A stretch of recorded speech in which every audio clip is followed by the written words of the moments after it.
I have been diagnosed with a terminal illness for less than 3 minutes, and my 3 filthy rich sisters don't lift a finger to help. Instead, they vote to throw me out. But when they see me reunite with my biological sister, every single one of them regrets it. They beg me, in tears, to come back. But it is already too late standing there, hearing the doctor's verdict. With your condition, you likely won't make it past a year. My mind goes completely blank, filled with nothing but a dull roar. My legs feel like lead. As I walk out of the hospital, my pocket buzzes, and I reach for my phone on instinct. I see Vivian's name on the screen. My heart gives a sudden, unexpected jolt. I never thought she would remember my checkup today. She has always snapped at me for no reason, but right now, even this small gesture feels like enough. Viv, the doctor said, but I don't even get to finish. Vivian cuts me off, her impatience sharp and instant. It doesn't matter what the doctor said. I'm calling to tell you one thing. Your biological mother has been found, so don't ever call us your sisters again, and never set foot in Moore Estate again. You were never our real brother. Vivian doesn't bother to hide a single word of it. Her voice is ice cold, laced with undisguised contempt, and in one blow she answers a question that has haunted me for years. Vivian is Riverdale's wealthiest tycoon.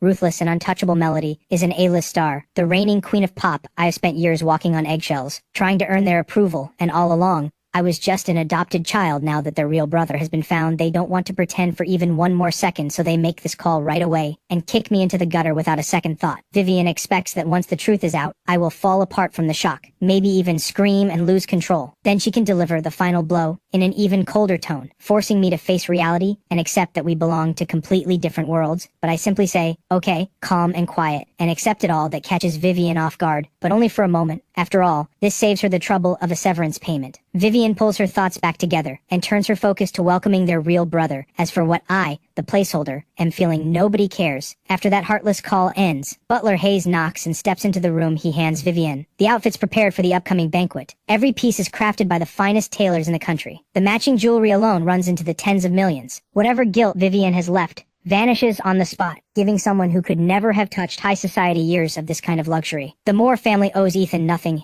Hayes, I want a bowl of noodles. Same as always. Butler Hayes hesitates for just a moment, then nods and heads off without a word. 15 minutes later, he sets the bowl in front of her. Vivian takes one bite and frowns. Hayes, did you check the kitchen ingredients today? Butler Hayes catches the displeasure in her voice. He had assumed it was just a simple bowl of noodles that any cook could handle. But clearly, he was wrong. Vivian is not satisfied at all. Butler Hayes thinks for a moment and says, the ingredients are fine. I checked them myself. Everything was in order. It might be because Ethan was the one who used to make this for you. The taste is just slightly different now. I'll have the chef adjust it right away. Vivian stops him immediately. What do you mean by that? I've been having noodles every morning for over a year now. Don't tell me Ethan made all of them. Butler Hayes nods. Vivian freezes. Then her voice takes on a faint note of reproach. No matter what you think of Ethan, he was still a member of this household. How could you let him do something like this? Butler Hayes quickly explains, you had that stretch where your stomach was giving you trouble, and you couldn't keep anything down. When Ethan found out, he spent several days experimenting in the kitchen on his own, until he got the noodles just right. Then he asked me to bring them to you. Vivian waves her hand to stop him. This is genuinely the first she has heard of it. She feels a small flicker of something, but it fades almost instantly, replaced by a sense that it was only natural after all. Everything Moore Estate has given Ethan far outweighs a bowl of noodles. Meanwhile, I make my way to my biological mother's home. All along the road leading there, I see utility poles and trees near her door plastered everywhere with missing person flyers bearing my face. This is the room. Helen's voice trembles slightly as she speaks. The room is small but spotlessly clean. A white tablecloth with printed orchids is spread neatly across the table. It is the brightest room in the whole house, kept empty and waiting. Just for me. My eyes sting with tears. She never gave up looking for me. She always kept a place for me here. And for the first time in years, I feel like I finally have a home at noon. I sit down with Sunny, who is still in elementary school, and Helen, sharing a home-cooked meal I have missed for so long. Helen just looks at me. For a long, long time, she still remembers those first few days after I disappeared, when day and night lost all meaning to her. She barely stopped for a single breath, putting up tens of thousands of missing person flyers in every corner of this city. But the phone never rang sometimes. Walking past storefronts on the street, she would catch a reflection in the glass and think she saw my face. I'm so glad. I finally have you back. At that moment, Sunny sees the rare smile on her mother's face and goes still for just a second. Then she breaks into a bright smile too. After lunch, Sunny clears the dishes without being asked and rolls up her sleeves at the sink like a little pro. I jump up to help her. Thank you. She had been too shy to say it during the meal, but now, Sunny finally lets it out. Thank you, big brother. Those two words wash over me like warmth back at Moore Estate. Even when I sat on the same sofa as them, we might as well have been in two completely different worlds in this moment. I make a quiet vow to myself, in whatever time I have left, I will not let Helen or Sunny suffer one more day. That night before bed, I get a voice message from Helen. Are you getting used to the food here? I'll pick up some pork ribs tomorrow and make a proper meal. I smile and send a voice message back. Sounds great, Mom. That single word, Mom, makes Helen go still. And then the tears come. She had been afraid, deep down, that I would look down on such a poor home, but that fear is completely gone now. There are so many good days ahead of us. The next morning, Vivian is up at her usual hour. The moment she stirs, the entire estate staff springs into motion. Everyone knows exactly where they need to be, and when so within 5 minutes, her makeup artist is already at the door throughout the session.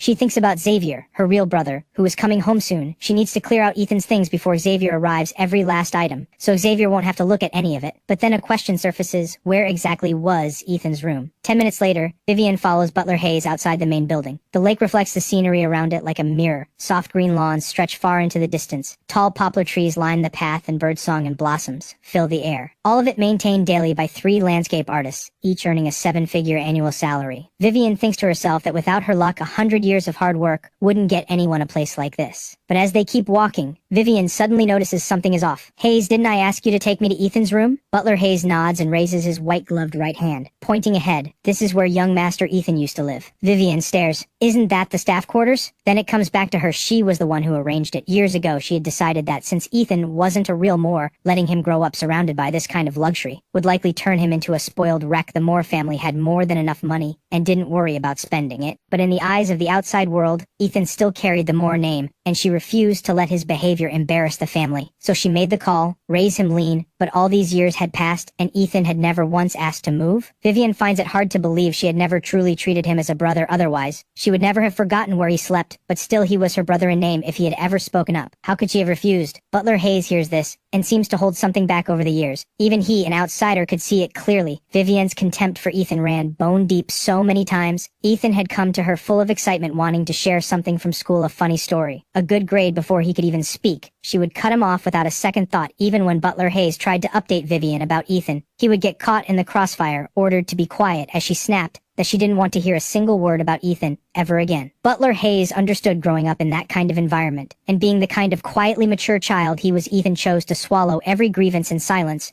rather than risk upsetting Vivian. Something in Butler Hayes' expression makes Vivian pause, but someone like her would never admit to anything. None of that matters now. He's gone. And the staff quarters may not be the main building, but they're still far better than what any average middle-class family has. She tells herself this with complete conviction. Then Vivian follows Butler Hayes into the building, and they make their way to the room where I used to live. As she descends the stairs, she stops cold. She could never have imagined that the boy who bore the Moore name was living in a basement. She is about to turn on Butler Hayes when the memory comes rushing back. Hayes had originally set up a guest room in the main building for Ethan. It was Vivian who refused and ordered him to move to the North Wing instead. But the North Wing was entirely staff quarters with no spare rooms available, so Ethan had simply been put here. The room is not small. The furniture is adequate, but the moment Vivian steps inside, she is hit by a chill, a damp cold that seeps right through her for the first time. She feels a thread of genuine guilt. The boy she had lived alongside for years, her brother in name, had been living worse than a regular member of staff. As she absently sorts through the things in the room, Vivian finds a collection of items in the drawer: a broken remote control car, worn-out building blocks, and a watch with hands that stopped long ago. At first, she sneers, an outsider to the end, couldn't even throw out this worthless junk. But when she looks at the watch again,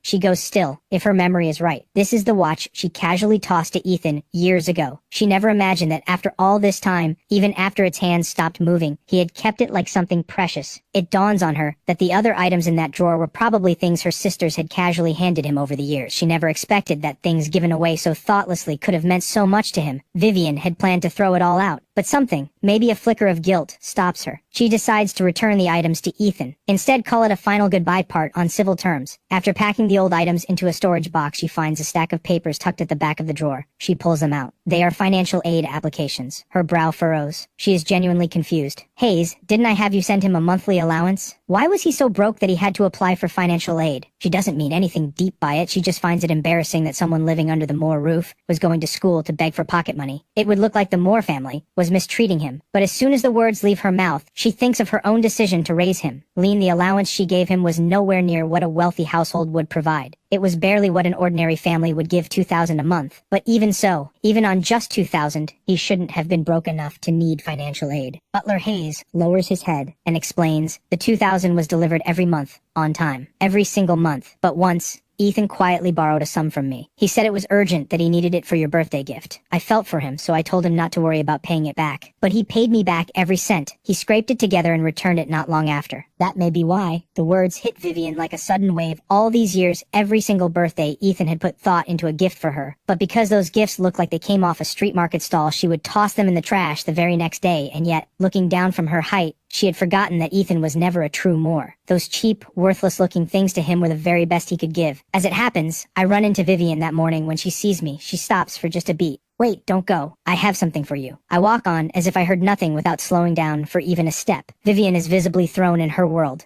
Ethan had always done whatever she said without question, without hesitation. Why is he suddenly so cold? Vivian frowns, but doesn't dwell on it. She takes the old storage box from her assistant. "Ethan, these are your things from your old room. There's more in the car, the less important stuff. I'll have someone drop it all off at your place on the way." At that, I finally stop. I take the box from her, flip it open, and glance inside. "Thank you, Ms. Moore." Before Vivian can recover from those words, she witnesses something that leaves her speechless. I drop the entire box straight into the trash. By the time she pulls herself together, the boy who was once her brother is already gone nearby. Assistant Sean watches this unfold and speaks up, indignant. "And you came all this way to return his things in person. Should have just thrown all that junk out yourself. The Moore family raised him for years, put him through one of the top universities in the country, and never once treated him unfairly. And he shows not a shred of gratitude. How dare he treat you like that? He's nothing but an ungrateful wretch." Vivian is not listening to any of it. The moment she heard me call her Ms. Moore, something told her she had lost something she could never get back. But that vague, nameless feeling of loss is quickly swallowed by a surge of rage. She can no longer hold down the only reason she lowered herself to come here at all was because she believed, deep down, that I still thought of her as family, and that was why I had treasured things she tossed aside without a thought. But after what she has just witnessed, Vivian tells herself, she now sees exactly who I really am. It convinces her that the decision she and her sisters made to throw me out was absolutely the right call. What Vivian conveniently forgets is how many times, in public, when I called her by name, she had pretended not to know me at all. How many times she had talked down to me and ordered me to address her differently in certain settings, warning me that being called family in public was an embarrassment to her. Now that I have done exactly what she always wanted, she finds herself completely unhappy about it. Seeing the fury on Vivian's face, Assistant Sean keeps fanning the flames. Since he has no shame left anyway, if that ungrateful wretch ever comes crawling back, we turn him away without a second glance. People would kill for a chance to climb this high, and he just throws it away. He's going to regret this for the rest of his life. Listening to all of this, Vivian feels the edge of her anger begin to dull. You're right. He'll regret this. Absolutely. Then Vivian turns to the bag her assistant is holding. She remembers it contains more of my old things and plans to pull them out and throw every last one away. Before long, she pulls out a stack of old documents, worried her own papers might be mixed in. She flips through them carelessly. Inside are financial aid applications from my university years and report cards spanning my entire life. When Vivian sees the report cards, her eyes narrow almost involuntarily. She never expected that Ethan's academic record was this strong, nearly always at the top of his class, and a score of 680 on his college entrance exam. Vivian is genuinely taken aback. She had never paid the slightest attention to his grades. Until this moment, she had assumed his place at a top university was bought by the Moore family's annual donations. But looking at this, he earned every bit of it on his own. A quiet sense of waste crosses Vivian's mind. A score like that puts him within reach of a provincial top ranker, setting everything else aside purely as a talent worth investing in. Ethan had real potential. But what's done is done. There's no point dwelling on it with enough money. Top students like him are easy to find. Vivian keeps searching through the bag and pulls out several medical exam reports. She almost laughs, thinking Ethan must be terrified of dying to have gotten checked out this many times at his age. And just yesterday on that call, she heard him mention a doctor. Curious, she opens one of the reports to see what he was actually being examined for. It is a checkup record from when he was 16. When she reads what is written there, Vivian goes completely still. The attending physician has written clearly, patient reports frequent heart palpitations and low-grade fever over the past 2 weeks, along with dry heaving. Initial assessment pointing to malnutrition-induced liver damage. Final diagnosis, hepatitis. Vivian stares at the page, stunned. How is that possible? Every meal at Moore Estate is designed by a certified nutritionist. How could anyone living there be malnourished? Then it hits her. She had never once allowed Ethan to eat at the same table as them. There was a time, years ago, when all the sisters came home to the estate, and Ethan had gone out of his way to stock the kitchen with ingredients and spent hours cooking a full spread. That time, Vivian had almost made an exception and let him sit with them. But 2 unexpected guests arrived at the last moment, and she had Ethan give up his seat and go eat with the staff instead. Thinking back on it, now she begins to see it differently. Ethan had always been the kind of person who accepted everything quietly, obedient to a fault. He hadn't shown a trace of resentment that day, just swallowed his hurt and walked away. And so Vivian had never thought twice about it now. Something finally clicks. All those years living under the same roof had built something in her, some small measure of feeling for him. But the prejudice in her bones ran too deep. She had always, at her core, treated him as an outsider. But even if Ethan had been eating with the staff every day back in high school, crowded around the same table, how could that have led to malnourishment? Full of confusion, she calls Butler Hayes, not out of concern, not out of guilt, She simply wants to know whether the staff had done their jobs back then. The call connects quickly. She lays out her question in a flat, cold tone on the other end. Butler Hayes is quiet for a moment, then answers carefully. It may be that during that period Ethan often missed meals. You had given strict instructions not to coddle him, said it would give him bad habits and embarrass the Moore name. So his schedule was kept in line with the rest of the staff. But staff meals run on a fixed window, miss it, and the kitchen closes. So he simply went without. He went hungry. Vivian listens, growing more bewildered by the second. What does one thing have to do with the other? Was Ethan throwing a tantrum, refusing to show up on purpose, and ending up with nothing to eat as a result? Vivian lets out a cold scoff. If he was doing that to himself, then he had it coming. Acting like a young master without the birthright to back it up. Butler Hayes listens, then says, with a tired smile, "Do you remember the time I asked you to arrange a driver for Ethan?" Vivian pauses, thinking, and a vague memory surfaces. It was Ethan who had brought it up himself. Vivian had heard it as an unreasonable demand and refused without a second thought. She had already decided to raise him. Lean, a personal driver, was out of the question. She had even suspected he was getting above himself, wanting to show off by riding around in an estate car. Yes, I remember something like that. But what does that have to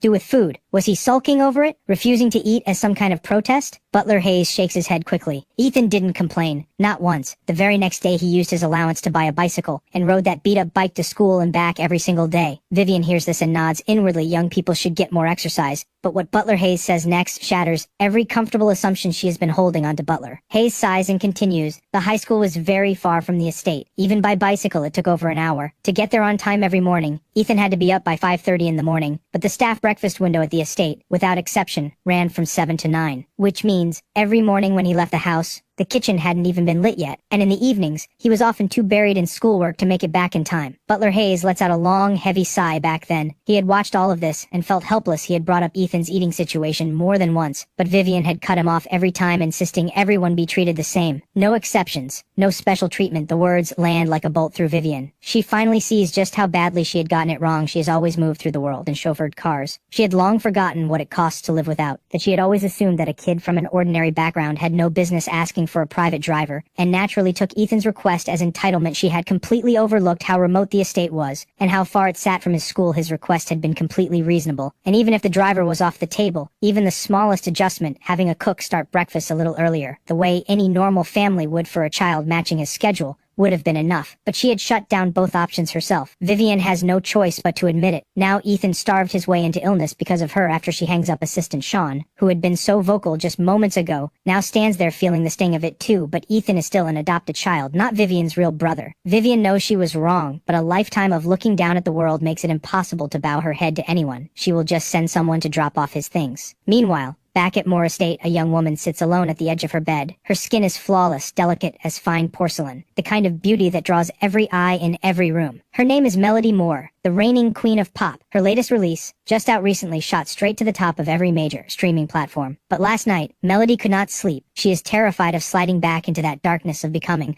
someone who lies awake, hollowed out, night after night. So she tries desperately to remember how she had gotten through it the last time. Out of habit, she reaches for her phone, ready to call Ethan over to help her unwind. Her fingers pause, and the realization hits. Her Ethan is no longer here. She and her sisters drove him out themselves, but the pang passes quickly. He was never truly one of them. Xavier is coming home soon. Keeping a stand-in around would have been absurd. She has Butler Hayes find a massage therapist right away. Someone is sent, but no matter what, she cannot find that same calm she used to feel when I drag myself home. Exhausted, the living room is completely dark. There are steaming dishes on the table, but not a single person in sight. Then the bright hiss of sparklers fills the room. Light bursts through the dark. "Happy birthday, big brother." Helen steps out from the back room, smiling, and carefully sets a birthday cake on the table. Sunny dashes to the side of the room, yanks away a cloth, and reveals a small electronic keyboard underneath. She wants to play me a song she just learned. I am delighted, but also puzzled. When I arrived yesterday, there was definitely no keyboard in this room. This is not something a family like ours could easily afford, but I spot the clue quickly. A sticker on the keyboard reads,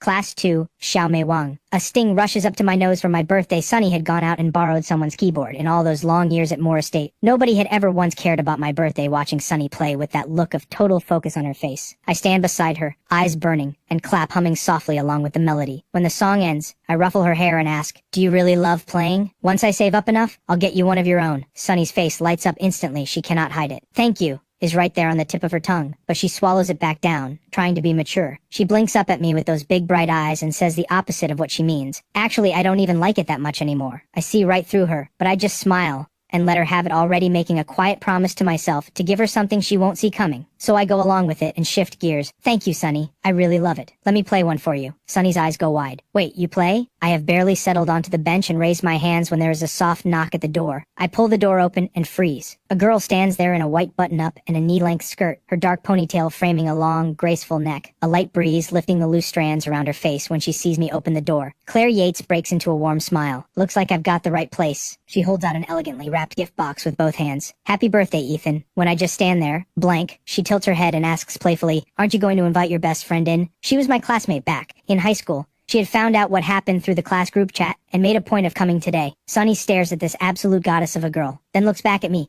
standing there like a statue. A knowing look spreads across her little face, and she grins like the sneakiest kid alive. She sidles up beside me, tugs at my sleeve and whispers under her breath, is that pretty lady your girlfriend? The apartment is barely big enough to keep a secret. There is no way Claire didn't hear that a flash of embarrassment crosses her eyes, and she spins around to stare out the window, pretending to admire the view, doing her best to look completely unbothered. But her ears have gone completely red. Then I open my mouth, and the words land like cold water. No. The truth is, I am not unmoved a girl like her, adored by everyone around her, beautiful in every way, inside and out. But I am a dying man. What right do I have to talk about love? Sonny has no idea what is going on between the adults, and just drags me straight over to the keyboard. I let her, and settle onto the bench. My fingers move across the keys, and the melody pours out like water. Claire is caught by it instantly. The sting from a moment ago completely forgotten. When the last note fades, the sound lingers in the air. Sonny claps until her little palms turn red. That was amazing. That's Melody's new song, isn't it? All the girls in my class have been singing it non-stop. I just smile and say nothing, letting it go because only I know the truth. This song belongs to a past life, the final piece from a world that no longer exists. At the same time, across the city at Moore Estate, Melody sits at her grand piano. Deep into the night, soft light falls over her, and as the melody rises, she looks every bit the queen she has become. As she sinks deeper into the music, the sound grows richer and more alive. When the piece comes to a close, butler Hayes breaks into quiet applause. Every time she finishes a performance like this, he cannot help but think of the past. When Melody was just 7 years old, she had seen a master pianist on a screen, fingers blazing across the keys, drawing out music that felt like raw power, and fell completely in love with the instrument. Today, her fans call her a master, but when she first started, her teacher saw no talent in her at all. Her feel for music theory was weak, far less developed than children her age, and her fingers were too short to become a true master of the piano. Long, elegant hands were considered essential. Her teacher had said so in the very first lesson back then.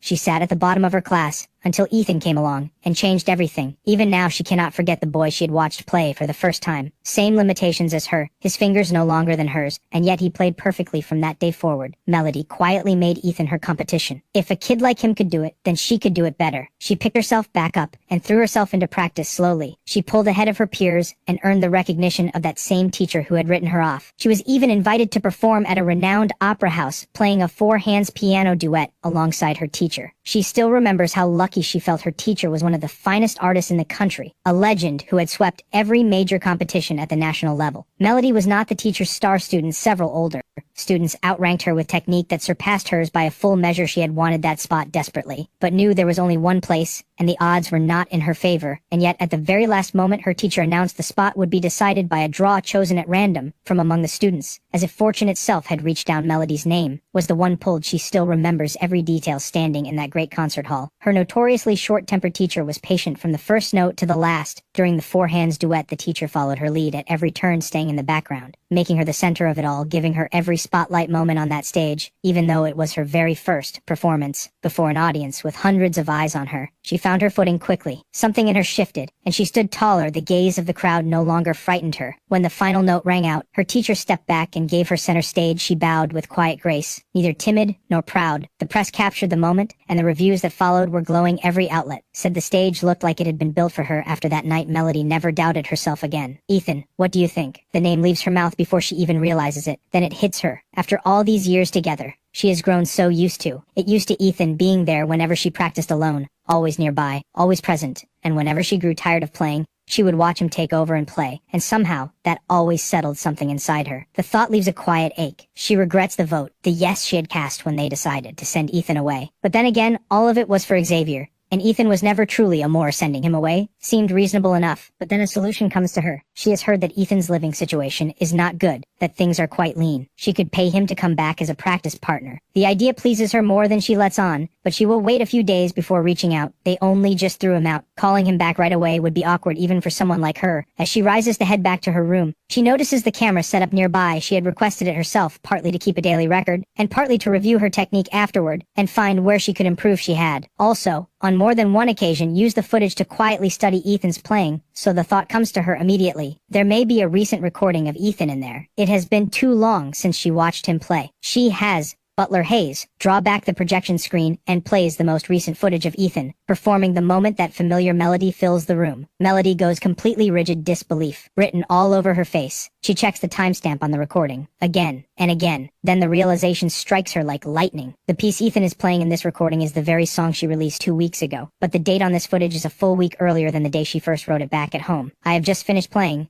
and Helen sets the final dish on the table. But as we sit down to eat together, Claire senses something is off. There is a distance between us that wasn't there before. She keeps telling herself that I have been through too much lately, and I'm still adjusting. Maybe in a day or two, things will go back to how they used to be. The moment dinner ends, I don't waste a second, and use the dishes as an excuse to disappear into the kitchen. Claire feels a tightness in her chest. I'll head out now, she tells Helen. The more she thinks about it, the worse it stings. She had put real thought into that gift, and Ethan had treated her with nothing but cold distance, without even a single thank you. But as she reaches for the front door, she still holds on to the hope that I will call after her if I just say something. Anything, she would let the whole evening go. After everything they have been through together, she is certain I will. But reality slaps her hard. She pulls the door shut, hollow with disappointment, and I am still in the kitchen, without having moved an inch. Total jerk, Claire mutters, her voice cracking with something close to tears. She makes herself a silent vow. No more grabbing breakfast for Ethan on the way, at least not for a week. Absolutely not. I think that lady left angry, Sonny says quietly. I know.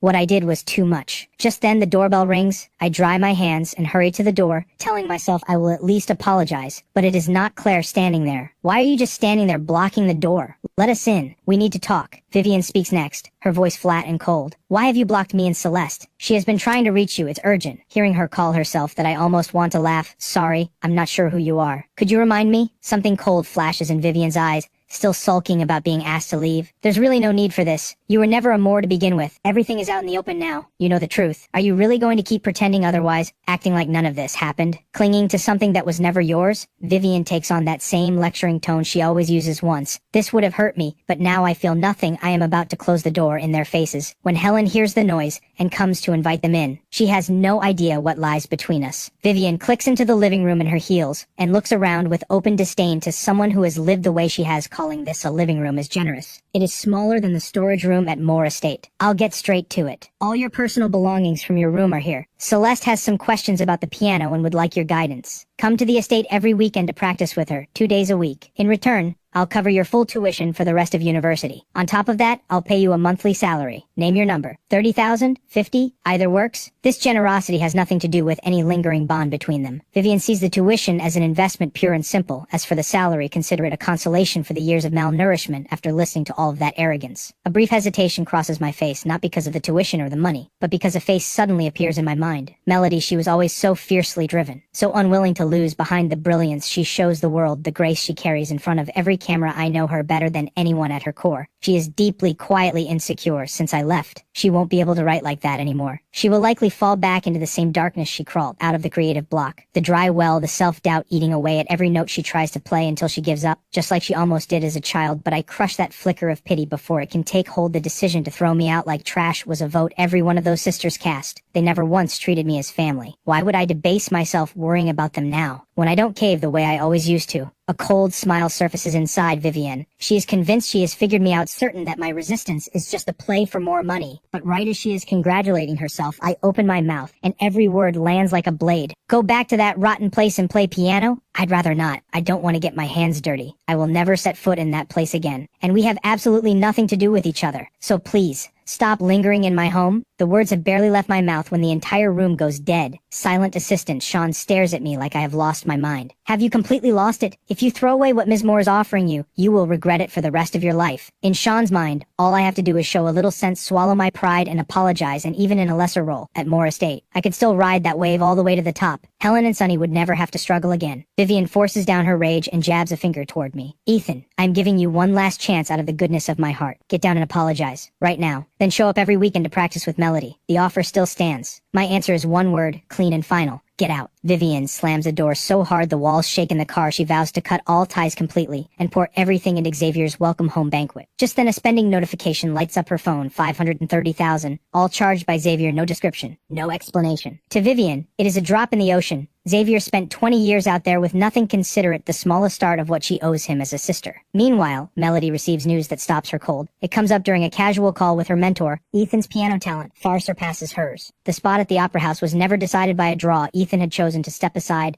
and hand the place to her in an instant. She remembers a question Ethan once asked her, "We'll always be a family, right?" The next evening falls and I walk onto the university campus all of yesterday. One question had been turning over in my mind. Whatever time I have left, what would make it mean something? But in this world, everything comes down to money. I need to build real wealth, and I need to do it fast. Given a second chance at life, I can see opportunities everywhere, snatching up prime real estate in the city center at rock-bottom prices, or going all in on undervalued stocks with massive upside. But the payoff horizon on all of it is too far out, so I lock onto a faster path and sign up for tonight's freshman welcome gala. On the way, I run into Claire, and we walk to the broadcast hall together inside. The hall is blazing with light, every spotlight trained on the main stage. As one of the country's most prestigious universities, this gala is on another level. Entirely, the school has brought in major media outlets to cover it live, and an official live stream is already running on the top platforms. The show has not even started yet, and the viewer count is already past 1,000. The moment we arrive, a sharp-eyed advisor spots us immediately and hauls us both straight into the backstage waiting room. Claire looks at me, completely baffled. I have always kept the lowest profile imaginable, so signing up to perform on stage is the last thing she expected from me. During the wait, the advisor leans in. Tonight matters a lot. The school has you opening the show. Ethan,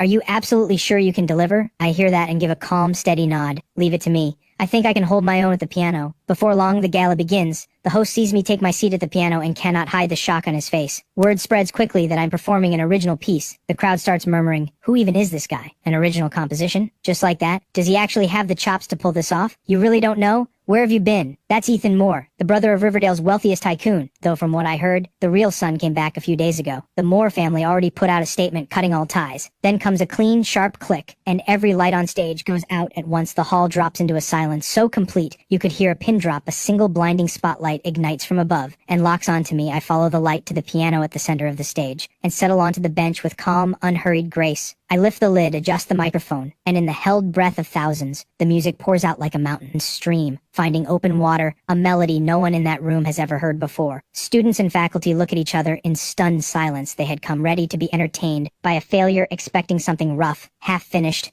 embarrassing. Nobody expected this to be real. Soft notes drift upward and slowly fill the entire hall as the music builds. Layer by layer, the audience sees sunlight pouring through stained glass, falling softly over a bride in white. Two figures gaze at each other, eyes full of something that needs no words. And just as they are about to speak their vows, the music shifts, suddenly shadowed with grief. That beautiful vision of love and ceremony shatters like a reflection in broken water. As if all that beauty had only ever been a dream, a popular online creator in the audience shouts out, "What is this piece called? Someone tell me right now." A dream wedding comes to its end. I bow and walk off the stage. The gala continues on schedule, but in the unseen world of the internet, that solo has already ignited a storm. The high-definition footage of my performance spreads across every platform. A dream wedding shoots straight to the top of trending. Oh my, he is unreal. Those fingers aren't hitting piano keys. Every single note lands right in my heart. Why can't I find this anywhere? Don't tell me this is a one-time exclusive. An original, and it drops like this? As the discussion explodes across the internet, the country's biggest streaming platform can no longer sit still. They dispatched director Nash to our campus that same night with orders to secure exclusive rights at any cost. Meanwhile, Xavier's welcome home banquet is in full swing. Vivian stands with her glass, scanning the room. Puzzled Melody is nowhere to be found. She was supposed to perform tonight. To thank the guests back at the venue, director Nash corners me backstage. "Mr. Moore, what a pleasure. We are very eager to acquire the exclusive streaming rights to your piece. Would you be open to a partnership?" He launches into a stream of tempting revenue-sharing proposals, but nothing could have prepared him for how quickly I agree. I want to sell the full copyright outright for him. This is the deal of a lifetime. Just as we are about to settle on a final number, the door to the waiting room is shoved open. "Ethan, don't sell.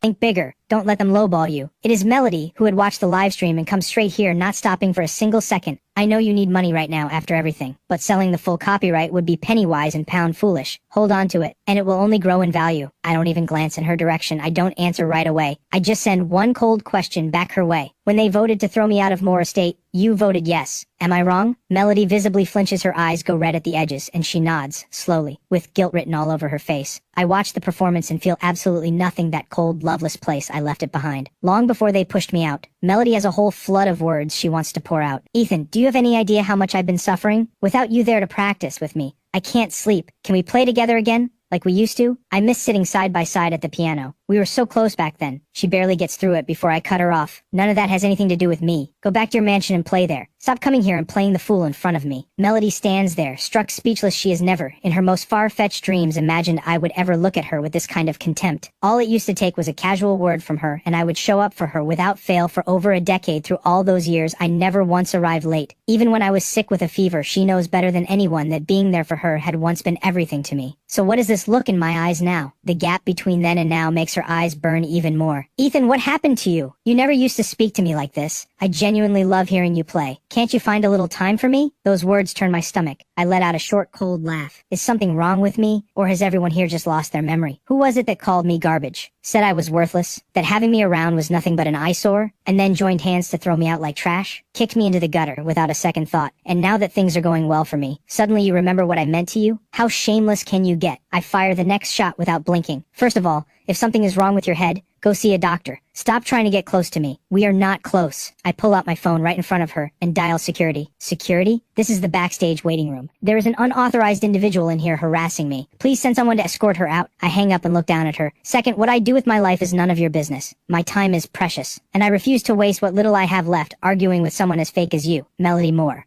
In that moment, a wave of grief and humiliation crashes over Melody. She never expected things to spiral this far out of control in the past. She had thrown plenty of tantrums and caused plenty of trouble, even trampling over my dignity more than once without a second thought. And every time, all it took was a half-hearted apology from her for me to forgive her without hesitation. By the next day, we would be fine again. So she had always assumed that as long as she was willing to back down, this time would go exactly like all the others, that if she just lowered herself enough to admit fault, I would be grateful and go right back to being by her side. So no matter how hard she tries, she cannot make sense of it. She had swallowed her pride and come here in person, and I had shut the door in her face without flinching. She is still forcing down the shock and humiliation, and bracing herself to pull rank and guilt trip me again, when the security guard storms into the waiting room. Excuse me, miss, are you a student here? If not, I need you to leave immediately. A flicker of panic crosses Melody's face. For the first time, she steps forward, as if she is about to argue her way through it, but I've already put on my noise-canceling headphones, completely ignored. She feels a surge of wounded pride, and a sharp, needling ache spreads through her chest. She cannot understand how it has come to this, and even less how the boy who once looked at her like she was everything could have changed so completely for the first time. Someone who has always stood above everyone else feels afraid. She is terrified that the shadow that always followed her has finally, in this moment, broken free from her for good. As the security guard grows more firm, Melody has no choice but to bow her head in shame and be escorted out of the room like a stray dog, with nowhere to go. When she drifts back to Moore Estate, hollow and lost, Xavier's welcome home banquet is winding down. Xavier is on stage, performing under the spotlight with everything he has, when he suddenly spots his second sister standing in the crowd. Completely blank-faced, he assumes his singing has moved her. He has no idea that Melody is on the verge of tears, precisely because his singing is so painful to listen to. The contrast is sharp. Ethan had commanded the entire room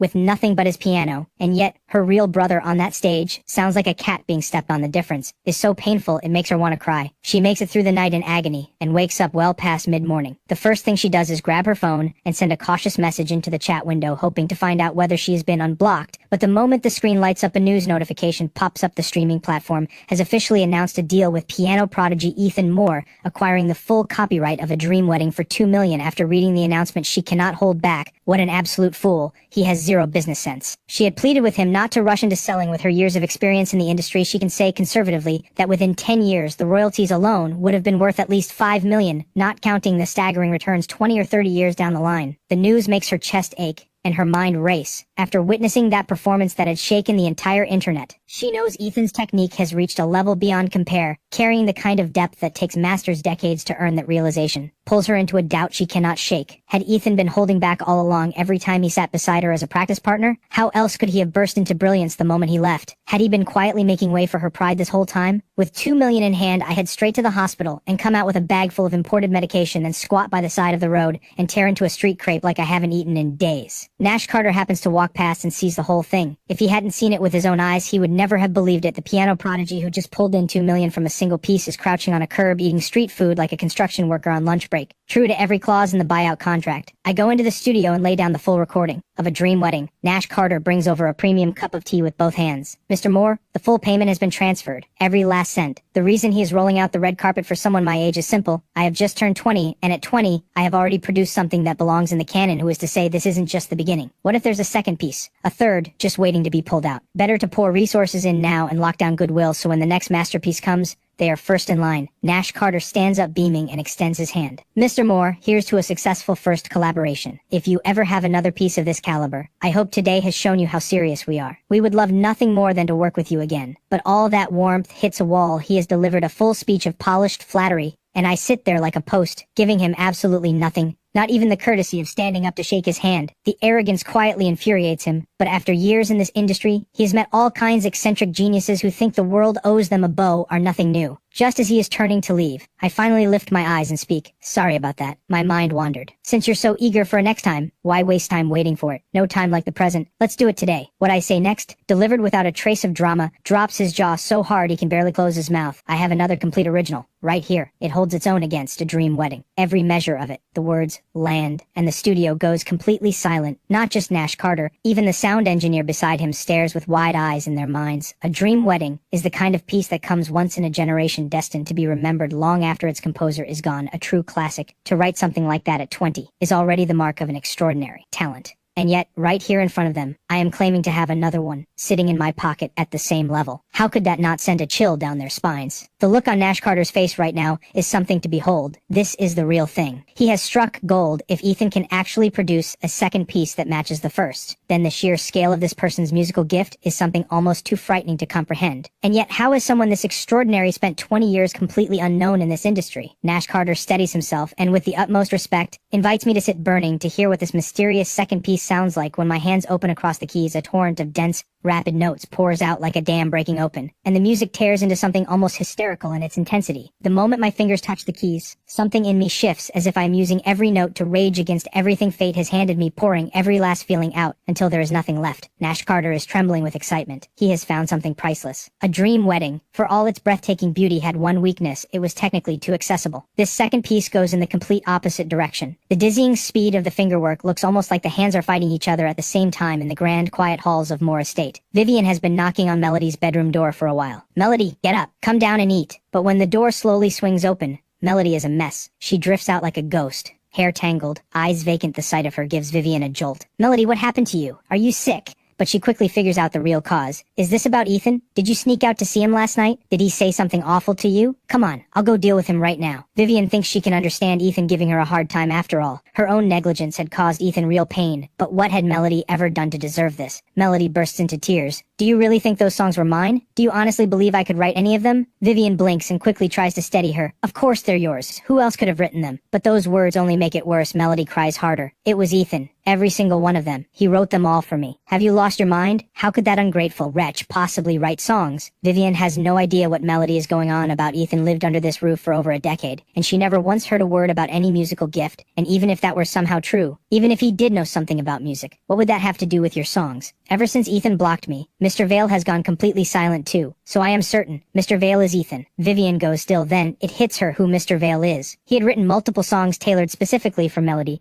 each one of absurdly high quality, every single one a phenomenon across the major streaming platforms. Vivian had once tried to track him down to properly thank him on Melody's behalf, but he had never once appeared in public, and for all these years, Mr. Vale had only ever contacted Melody through a single private online channel. If someone like that were Ethan, Vivian would never believe it in 1,000 years. Impossible. It has to be a coincidence. There is no way he has that kind of talent. But before she can finish, Melody cuts her off. Ethan really does have this kind of talent. You may not have been following the entertainment news lately, but Ethan just released something extraordinary. Even my own mentor can't stop talking about it. The biggest streaming platform in the country paid a fortune for the rights. Vivian had not been paying attention to entertainment news, but after hearing all of this from Melody, the very first thought that surfaces in her mind is about Ethan. This ungrateful wretch, he was playing the long game all along. Over a decade at Moore Estate without playing a single note, and the moment he is out the door, he is out there showing off. Just then Vivian gets a call from her lawyer. Ms. Moore, I have results on that private investigation you requested. The old case. The rumor that Ethan harassed a female student. The evidence is conclusive. The girl fabricated the entire thing. Ethan was falsely accused from start to finish. We found a payment made to the girl's account. The name on the transfer is your brother, Xavier Moore. That revelation hits like a bomb, and for once, decisive Vivian is consumed by self-reproach. She thinks back to when the scandal first broke. She had pinned it on Ethan based on nothing but her own bias. And to keep it quiet and protect the hollow reputation of the Moore name, she had stripped Ethan of any right to defend himself while Moore Estate is still reeling. The internet erupts again. News of the streaming platform acquiring a second piano piece breaks without warning and immediately takes the top trending spot across every platform. Audiences watching from the sidelines can barely process it. No way. What got into this guy? He's dropping masterpieces like a machine. One a day? Is he even human? Just who exactly is Ethan Moore? Meanwhile, I am tucked away in the park behind the campus hill, leaning on the railing, watching the lake, a parent and child drift by in a rowboat. Maybe it is the loneliness of 2 lifetimes finally catching up to me, but I find myself envying that simple scene more than once. Knew it. The king of skipping class is hiding out here. Where were you today? I didn't see you in class. A familiar bright voice breaks through my thoughts. Claire is standing at the bottom of the steps, reaching her hand up toward me. Why are you just standing there like a statue? Hurry up and give me a hand. I lean down and reach out to pull her up, but the moment she puts her weight on my hand, I nearly topple forward into the lake. Ethan, are you okay? You feel so much weaker than before. I catch my breath and hear those words, and something deep inside me quietly shatters. If it weren't for this wretched illness, I could have been brave enough to face what Claire feels for me. I could have had so much time ahead of me to take Helen and Sunny out on the water on a lazy afternoon, but those offhand words from Claire jolt me out of the dream and back into the cold. A dying man has no right to these kinds of wishes. Ethan, you're incredible these days. I heard you sold a piece for $2 million. Everyone online is calling you a genius. I push the grief down and speak plainly without mercy. Claire, I don't know what we are to each other anymore. If we were something more, then let's end it. Claire's mind goes completely blank. She never imagined I would say something like this to her. Did I do something wrong? Did I make you angry? You didn't do anything wrong. I'm the one who changed. When I was sitting in that office signing contracts, do you know what kind of future they painted for me? They promised me that I would work with top musicians and major names in the industry, that I would step into a world I have never had access to before. I am not willing to give any of that up for you. Claire's slight frame begins to tremble. Her eyes go red. In an instant, those heartless words pierce her like needles when she forces herself to look up through the tears. I am already gone by the time I drag myself home in a daze. I collapse onto the old sofa like a pile of wet sand. Helen hears the noise and hurries over, worried. The draft is bad on that sofa, sweetheart. Don't fall asleep there. You'll catch a chill.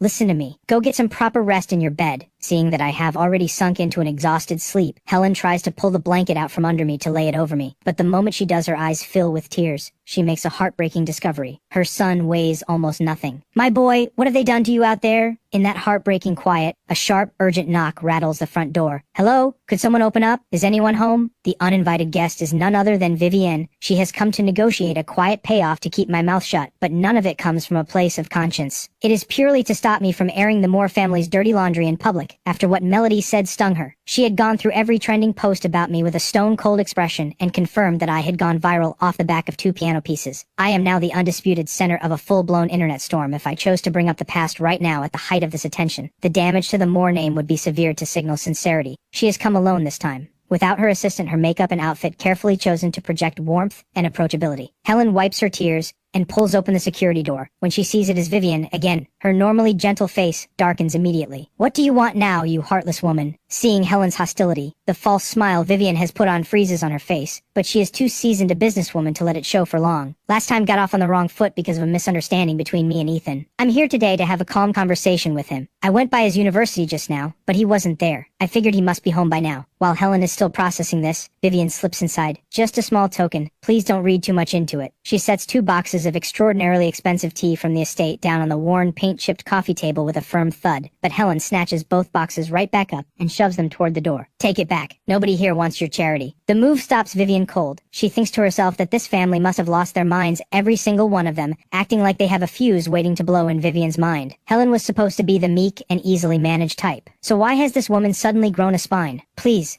Calm down. I genuinely came to see your son. I owe him a proper apology. I know I handled things poorly before. The truth is, Vivian has not only come under pressure to apologize, she also needs something from me, so she swallows her pride and forces herself to keep her composure. On any other day, this woman who rules her world like a tyrant would have already caused a scene hearing that she has come to apologize. Helen softens slightly, but her guard does not drop. She still wants her gone. She remembers the last time this woman claimed to be here to make amends, said all the right things about wanting to settle things peacefully, and how it had ended in a screaming match. Helen is just about to show her the door when I push open my bedroom door. Mom, who are you arguing with? Vivian sees me and steps forward, quickly closing the distance before I can react. Can I come in? I just need a few minutes. I don't even look up. I step back and move to close the door, but I don't have the strength to fight her. She grabs the handle and holds it firm. Do you have any idea what's happened since you left? Melody is a wreck. She hasn't slept in days, especially after she saw you that night. She came home completely hollow. Won't eat, won't drink. She locks herself in her room all day. I feel nothing. What does that have to do with me? Already worn down by Helen's barbs, the composure Vivian has been holding together finally cracks. Perhaps somewhere in the back of her mind, she still expects me to be the obedient little brother who never pushed back. Her voice rises. Have you got no heart at all? Melody is falling apart, and you're standing there making cold remarks. I have come to you more than once, swallowing my pride every time. What is it going to take? Do you have any conscience? At all? The words have barely left her mouth when a roaring fills my ears, and a tearing, blinding pain rips through me so severe, I cannot make a sound. Vivian is still playing the aggrieved older sister. I admit I've handled some things badly in the past. If you resent me for that, fine. But what gives you the right to treat Melody this way? Did you say something terrible to her that night? Did you put your hands on her? How else could she end up looking like that? I can let other things go, but you're going to explain this one to me today. She says all this with a face full of disappointment. She had seen me keeping those old things they had carelessly given me, and assumed it meant I still treasured the bond between us. It seems she had been fooling herself all along. By now I have steadied myself enough to speak. Is something wrong with all of you? Didn't you pop champagne the day you threw me out? How would I know why she suddenly fell apart? And besides, you already said it yourself. At that, the fire Vivian has been sitting on all this time finally breaks free. Enough, you ungrateful wretch. Her hand goes up, moving to slap me the way she had in the past without a second thought, but I catch her wrist. She staggers, caught completely off guard. Has she ended up like this? Have you even asked her why? Still reeling from being stopped in her tracks, Vivian goes still, because it is true she has never once asked Melody what is actually wrong. She had simply seen Melody suffering and decided immediately that it must be my fault. Get out of my home. The moment the words leave my mouth, the pain in my head strikes again, and I press my hands against my skull, unable to hold back. How dare you speak to me like— Vivian stops mid-sentence. Something about me is clearly wrong. Ethan, are you all right? The old report flashes in her mind. Malnourishment. Sit down. Rest for a minute. I'll book you an appointment with a specialist tomorrow. She tells herself this and feels a quiet sense of relief in her mind as long as she has done this much. Whatever happens to my health from here on out is no longer anything to do with her. And about what happened before, I was wrong. I had it investigated. That girl lied about you. She made the whole thing up. But it's all in the past now. Don't bring it up again out there. All this sulking and digging your heels in, it's just because of how things ended with the Moore family, isn't it? If you agree to what I'm asking, I will allow you to come back to Moore Estate. She had worked this all out before she arrived. Consider it a form of compensation. And once back, I would naturally be around to support Melody again. And from a purely business standpoint, Ethan is worth investing in when she weighs it all up. This is the decision she lands on. But there is one condition for your return. You need to apologize to me and to Melody. After all, if you come back, we are family. And some of the things you said, and the way you acted, that crossed a line. Vivian settles back into that familiar lecturing posture. She misses the version of me that did what he was told, so even while offering this concession, she still needs to put me in my place. I am so angry I can barely think straight. I genuinely do not understand where she gets this confidence. What are you talking about? I am already in pain, already at the end of my patience, and now I have to stand here listening to this, and I snap. From the moment you made that call, have I said a single word about wanting to come back? Who gave you the idea that I wanted any of this? You're the one who shows up here like clockwork. Every few days for what exactly? Is there anything going on in that head of yours? Vivian explodes. Fine. I have said everything there is to say. I have done more than my part. That's on you. You will never set foot in Moore Estate again. Not even if you get on your knees. That makes me laugh out loud right there. Oh, thank you so much. The thought of never going back to Moore Estate. I might just cry. Actually, while we're at, could you get out of my home and stop showing up here? If you can manage that, then I'll consider us truly done. Vivian is shaking with rage, still smarting from being grabbed at the wrist, grinding her back teeth so hard they might crack. Riverdale's wealthiest tycoon had lowered herself to come here in person,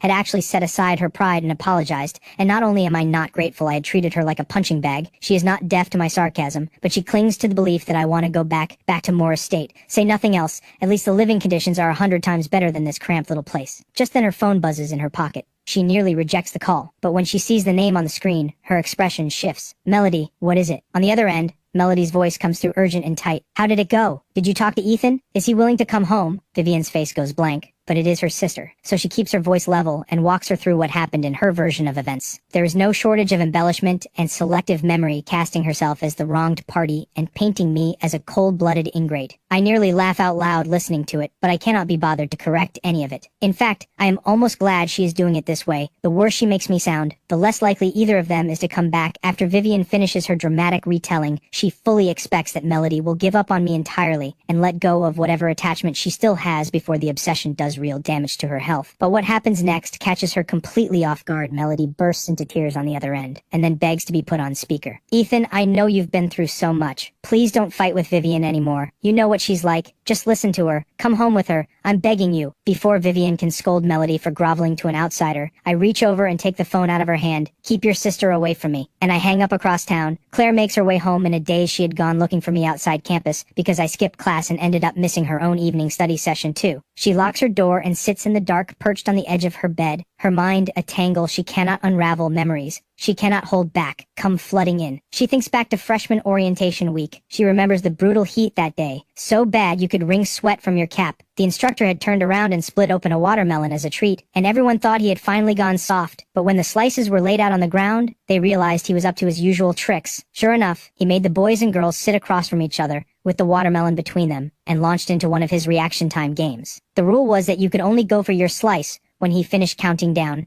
and called out the word, and not a moment before, but he barely started counting before shouting the signal. The moment everyone sat down, the whole group erupted into chaos. Claire remembers it clearly. She had let her focus slip for just a second and fell a full row behind. By the time she reacted, I already had my hand on the slice across from her. She snapped back to attention, and just when she had accepted that her piece was gone, I slid it across to her. She froze until the crowd around them broke into knowing cheers and teasing, and she came back to herself, face burning, and quietly picked up the slice. As for me, the others teased that the gesture had earned me first pick. When it came to matters of the heart, the smile has barely formed on Claire's lips. When another memory surfaces, the incident in their final year of high school. She had been walking home alone after school when a middle-aged man appeared with a knife. He had no grudge against her, had never even met her, but he came at her like he had lost all reason, charging toward her with a blade. Raised people on the street screamed and scattered, huddling at a safe distance, doing nothing more than calling the police. I didn't hesitate for a second. I dropped my bike, grabbed a mop from outside a nearby shop, and knocked the knife out of his hand, then held him down with help from a few bystanders until the police arrived. She remembers sitting with me at the hospital while they dressed the wound and sobbing so hard she could barely breathe, choking out the words, "Do you have any idea how reckless that was? You could have been killed." I hadn't said anything, just kept talking to her softly until she calmed down. She still remembers what she had blurted out. "If something had happened to you, I wouldn't want to live either." I had talked her out of it, gently and firmly at the same time, and it was on that day that she made a quiet promise to herself that, if she ever found herself in that kind of danger again, she would give her own life for mine without a second thought. Memories like these go on, and right now she is desperately trying to push them away, but they follow her like shadows, each one a dull, quiet ache. Is it really because you have stepped into a new world, met new people? Is that why you changed? She has known me for 5 years, since high school. What she used to tell herself was just a vague, undefined fondness, something she could not quite name today. For the first time, she sees it clearly. She has been in love for longer than she knew, completely and entirely in love with everything about me. She loves the way I haggle over prices when we shop, loves the way I drink cola in big, careless gulps, loves the way I go quiet when I read it. Only took a moment to fall, but the love has been 5 years in the making. The thought sends her scrambling for her phone. "Ethan, you were joking, right? Those things you said, you didn't mean any of them, right? Have you forgotten everything?" With every message, she sends the certainty she is trying to hold on to crumbles a little more. How desperately she wants me to reply right now with something like, "I was messing with you. You caught me." But the screen stays silent. She calls me the first time. It rings out when she tries again. She realizes she has been blocked after Vivienne gets driven out by both me and Helen. Helen calls after her with a sharp warning. "I don't care how powerful you are. You come after my son one more time, and I am calling the police." Vivienne storms out of the building, seething, and spots a sports car parked at the entrance. She has seen plenty of cars like that, but this one is different. It is the one she personally gifted Xavier at the banquet. The window rolls down slowly, and Xavier leans out, all concern. "What happened to you? How did your clothes get dirty?" Vivienne gets in without expression. "Nothing, just drive." She's not about to tell anyone she got grabbed at the wrist, but on the way, Xavier carefully ventures, "Didn't go well, did it?" Inside, he is delighted, and seizes the moment to play the innocent. "Is this because of me? After he found out the truth about being adopted, Ethan must hate me for ruining his life. We have never even met. I never did anything to him, but he probably blames me for everything. That must be why he's so angry." Xavier is getting genuinely into the performance. His voice thickens slightly, almost as if he might cry. "What if we go back? I'll come with you. We can apologize to Ethan together. If it brings him back, if it makes Melody happy, I don't care what it costs me. He can yell at me, hit me, whatever he needs." Vivienne listens to all of this and feels her blood pressure begin to climb again. She smacks the window. "I told you you to drive. Stop bringing up that ungrateful wretch. Xavier flinches at her reaction. He had wanted to add that he would die for Melody's happiness, but even he felt that would be pushing it too far. Just then a call comes through. Vivian answers. What is it? Ms. Moore, we have confirmed. The person behind the false accusation against Ethan is your brother, Xavier Moore. Xavier hears every word. His foot slams the brake. Vivian stares at him, stunned. Xavier, why would you do that? She had told herself it was a coincidence. The same name, but the guilt on his face tells her everything she already knows still. One thing does not add up when that incident happened. Over a year ago,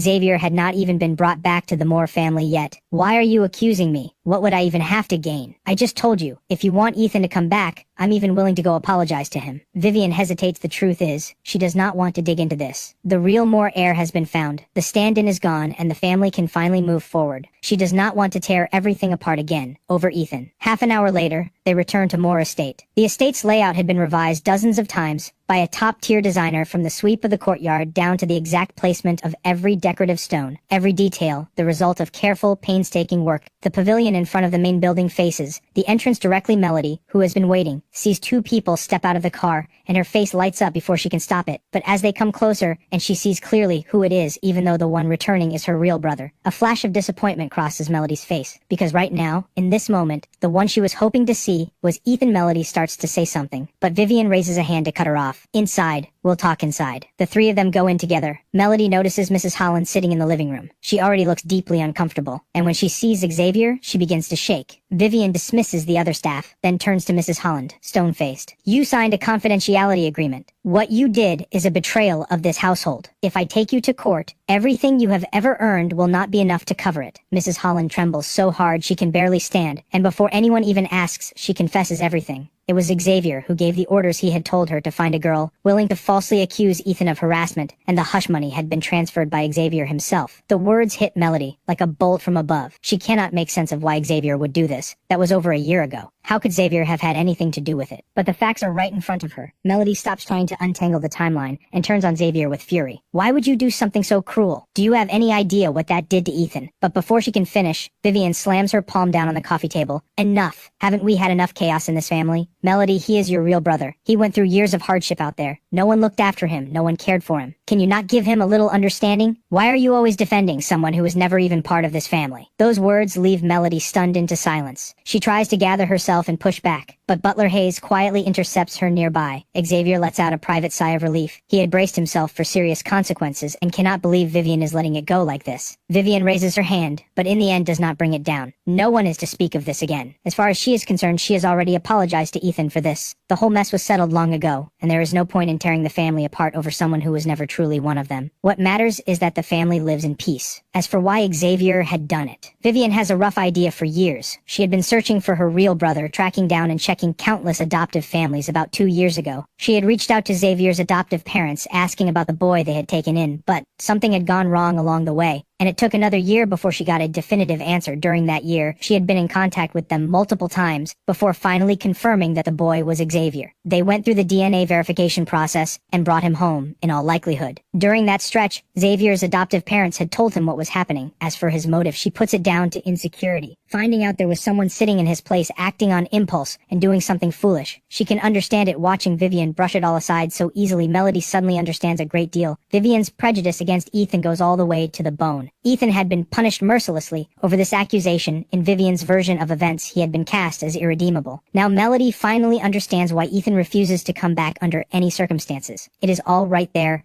in front of them. Vivian will not even bother to clear Ethan's name, give him back what she took from him. How could he ever want to come back? Melody, go wash your hands. Dinner is ready. I'm not hungry. Melody says it flatly and walks away. On the way back to her room, something suddenly strikes her. Is the false accusation really the only thing Xavier did? The more she thinks about, the more uneasy she becomes. In Ethan's final year at Moore Estate, it seemed like trouble followed him constantly. Whatever patience Vivian still had for Ethan was completely exhausted during that year, and it was just days before Xavier came home that she made that cold and final decision. The next morning, staff from the streaming platform show up at the door. They want to film a live stream documentary following a musician's daily life. It is part of the $4 million contract. I am now at the top of the piano world, and combined with the show's existing audience, the moment the stream goes live, the viewer count is already closing in on 10,000. Is this really where Ethan Moore lives? Are they sure they have the right address? They must have the wrong place. This neighborhood looks like a scrapyard. This is where a star lives? Honestly, the earlier episodes of this show were pretty real. Let's not jump to conclusions yet. I pushed the front door open shortly after having been through a round of online harassment before I know exactly how vicious it can get, so I made sure the apartment is empty today. Just me, no family. The host takes one look at me, and something flickers in his expression. Is this really the piano prodigy who just pulled in $4 million? The young man in front of him is dressed like he got dressed in the dark. A plain crew neck sweatshirt, worn cropped trousers, and a pair of no-name running shoes. The whole outfit probably adds up to less than $30 in all his years hosting this show. Other musicians who dressed casually were still head to toe in high-end luxury brands. Some even brought their own stylists. Someone like me is a first. The comment section loses it. Ha!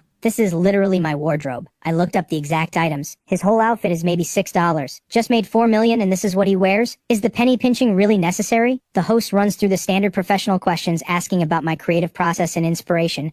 I have a prepared set of answers ready and deliver them smoothly. Nothing to pick apart. Then the segment shifts to everyday life. Ethan, where do you usually have breakfast? I nod, pick up my phone from the table, and lead the host out the door right then. Sharp-eyed viewers in the stream spot something. That phone of his is something else. The model is so old it belongs in a museum. The screen is completely shattered. Where did he even find that thing? The group makes its way out to the street. I had actually planned to splurge a little today, skip the bus and call a car, but when I pull out my phone there is no ride-hailing app installed, and I'm not about to use up my data downloading one, so I lead the crew toward the bus stop. Instead, we have walked straight into the worst of the morning rush. The transit connections in this part of the city are terrible, and every resident in the surrounding area has converged on this one stop. The production crew takes one look at the mass of people and goes completely blank. People squatting, sitting, standing, packed in so tightly it is almost impressive. The host is visibly losing hope, quietly doubting whether he will make it onto the bus at all. Then the crowd stirs as the bus rolls in slowly. Every person waiting hardens their expression and takes on the look of someone prepared to fight their way. On the comment section explodes, taking the film crew onto a rush hour bus. This man is absolutely one of a kind in the music world. Honestly, I'm becoming more of a fan by the second. Not a trace of celebrity ego on him. He literally could be my broke college roommate. Fortunately, the line I need is not quite as brutal as the others, and the crew manages to squeeze on behind me without catastrophe. The bus lurches forward, stops, lurches again, passengers packed in and jostling like sardines. After 5 stops of being rattled back and forth, the host has gone completely pale, looking close to sick. Fortunately, I get off at the next stop. It is nearly 10 in the morning at this hour. I usually skip breakfast entirely and fold breakfast and lunch into one. The host nods along and gestures for me to lead the way to food, but when he looks around, there is not a single proper restaurant in sight. Just where exactly is Ethan Moore taking them to eat? The answer comes quickly. I walk into a worn-down convenience store. The place is empty. At this hour, it runs around the clock, kept alive by the late-night crowd, and little else. The only reason it has not shut down. It has seen me through more difficult nights than I can count. Seafood noodle cup as always, just boil the water too. The owner, who had been dozing behind the counter, snaps awake when he sees me and greets me with immediate energy. Add a tea, egg, and a sausage for me. Real meat only, not the starch ones. The owner breaks into a wide grin. Well, splurging today, are we? Don't see you going all out like this very often. He gets to work with practiced efficiency, pulls a cup of instant noodles off the shelf, tears open the seasoning packet, and fills it with boiling water, and once the noodles soften, drops in the sausage and tea egg. I scan the code and pay, carry the cup outside, and squat down on the front step to eat. The scene leaves viewers in the live stream completely speechless. Is he seriously doing this for the camera? The act is a bit much, don't you think? What kind of millionaire eats instant noodles on a step for lunch? Did none of you catch the owner's reaction? The man was shocked. He ordered an egg and a sausage. That means he doesn't usually even spring for extras. Still feels staged to me. The contrast is just too absurd to be real. While I eat, the host takes the opportunity to pull up the most frequently asked questions from the audience. Ethan, mind if I ask a few questions from your fans? I swallow a mouthful of noodles and nod. Would you be willing to show your phone to the camera? I pause for a beat, not quite sure what he is after, but I go along with it. 4 million reasons to cooperate when the camera moves in close on the phone. Everyone sees that what viewers had described was, if anything, an understatement. The screen is shattered in a web of cracks, and hitting the power button takes a full 3 seconds to register. Ethan, can you explain this? With your talent, surely you can afford an upgrade? I look down and let out a quiet, private laugh. Diagnosed with late-stage liver cancer at 20. With less than a year left, I stopped caring about things like phones a long time ago. Thrown out by the people who raised me like a stray dog, I had lived inside wealth and been treated as less than nothing. None of that is something I intend to share with the world. I do not want anyone's cheap sympathy. The host senses the shift in my mood and smoothly steers things in a different direction, moving us along to the next part of the shoot, though the on-camera interview steps around it. The internet does not. 2 extraordinary piano pieces have emerged. Out of nowhere, my name has been dominating the conversation for days, with over 20 separate trending topics carrying my name as clips from the livestream get shared across every platform. The debate erupts across the entire internet. Who could have imagined that the overnight sensation lives like someone with nothing, crammed onto public buses, squatting on the curb eating instant noodles? Why? Why did the host just drop it halfway? That was terrible interviewing. Deduct his pay. There had been posts going around earlier claiming Ethan was the real brother of Riverdale's wealthiest tycoon. Now that looks like complete nonsense. I've seen footage of that estate. The level of luxury is beyond anything you can picture. Whatever the story is, none of this adds up. This isn't frugal. This is something else entirely. Several rival companies, jealous of the attention I have been getting, spot the trending posts and see an opportunity and immediately hire online trolls to start a smear campaign calling me a miser, money-obsessed someone who pulls in millions and lets his family rot in a falling-apart apartment. If they can drag my reputation down far enough, their own artists can ride the rebound. The comment sections turn toxic, almost instantly personal attacks coming in wave after wave. But the tide turns quickly. A video goes up from an account called Summer Apple. The person in it is none other than Owen Quinn, my roommate who still owes me money. He opens by identifying himself as my university roommate and comes clean about the confrontation over the debt a few days ago. Then he offers a genuine apology and, to everyone's surprise, goes to bat for me. I would stake everything on Ethan's character. This is genuinely how he lives. To the people saying he's performing for the camera or spreading rumors that he's spending the money on something illegal, I have screenshots of every single comment. If Ethan decides to take legal action, I'll be his witness. I've already spoken to a lawyer. We're ready. Owen then sets the record straight about my background. Ethan was the adopted brother of Riverdale's wealthiest family, yes, but he was only ever an adopted child. He has since returned to his biological mother. His mother spent years searching for him. There was even a local news segment about her search. I have no doubt he is saving every cent for his family. I genuinely cannot understand the filth some of you are putting out there. The video ends there because Felix Quinn had paid heavily to boost it, and it shoots straight to the top of trending. Felix had been watching my name climb the charts all week with growing dread, terrified that once I had this kind of platform, I would remember what happened at that restaurant, and one post with the chat logs would be enough to end his brother's career, so he had pressured Owen into recording the video as a peace offering. Felix is fairly satisfied with how it turned out. The tone was sincere, and the timing was right, and for now, the knot in his chest loosens slightly. The video causes a wave. Viewers dig up old news reports and find the coverage of Helen's years-long search for her son. For the first time, people begin to understand the weight I have been carrying. The streaming platform puts out a statement at exactly the right moment, announcing that the full copyright payments for both of Ethan's pieces have been transferred in full to his mother's personal account. That move flips the entire narrative. The smear campaign by the rival companies backfires completely and instead drives a surge of loyalty toward me. I have not posted a single thing, and my account gains 500,000 followers overnight, watching the viewers pour into the live stream, the screen filling with messages of warmth and encouragement. I go still for a moment,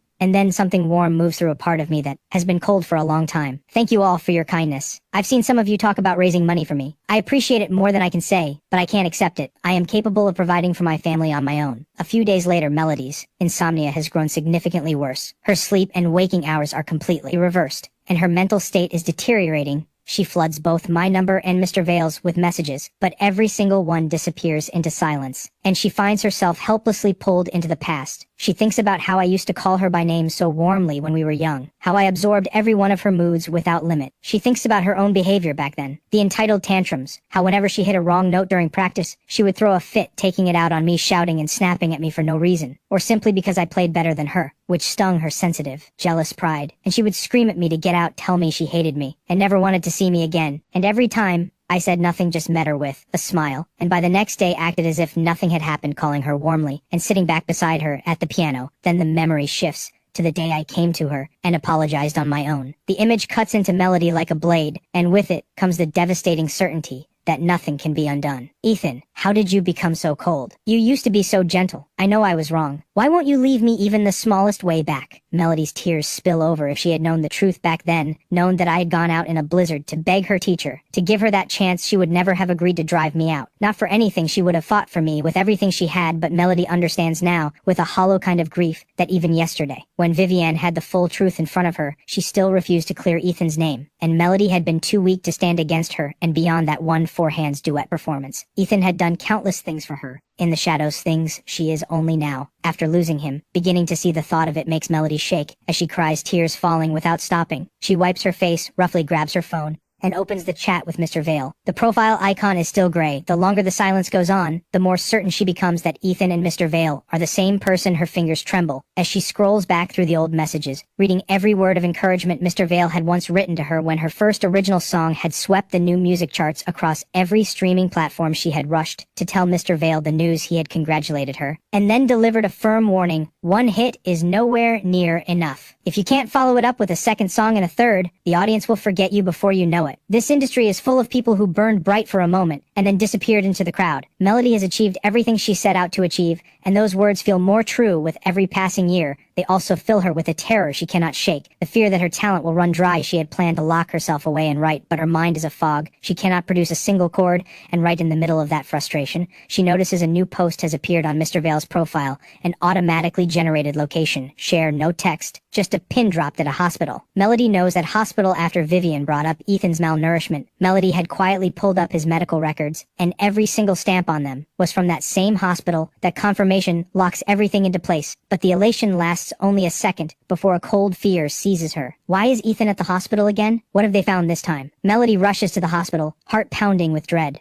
She finds her way to Dr. Reeves, Ethan's attending physician. "Hello, doctor. I'm Ethan Moore's sister. Could you tell me about his condition?" Dr. Reeves adjusts his glasses. "You say you're his sister. Then why have you never once come with him to a follow-up?" He has spent half his life in medicine and has seen every kind of person walk through his door. He has watched more goodbyes than he can count. And over the years, he has come to understand one thing clearly. For patients with terminal illness, the suffering of the mind almost always outlasts the suffering of the body. So when a diagnosis leaves no room for hope out of care for the patient's state of mind, he makes a practice of informing the family first so they can judge, based on what the patient can bear, whether and how to deliver the truth. The reason Dr. Reeves remembers Ethan so clearly is precisely because every single time he came in, he came alone. Melody catches something unspoken in his tone, and her stomach drops. "Has my brother been diagnosed with something terminal?" "I'm sorry. That is the patient's private information. If you were truly close to him, why not ask him yourself? Why come to me? Is there anything else I can help you with? If not, please close the door on your way out. There are many patients waiting." Melody has nothing to say to that because he is right. If she had ever shown up as a sister should, why was she not there when he faced that diagnosis? Why does she now not even have the right to ask? She watches the next patient push the door open, and Melody leaves the office in a daze, even though Dr. Reeves said nothing. The dread inside her only grows heavier. The corridor is lined with patients wearing the faces of people carrying bad news, and almost every one of them has a family member sitting beside them. Those clutching their reports with trembling hands are slowly calmed by the quiet voices of the people who love them. The image hits Melody like a fist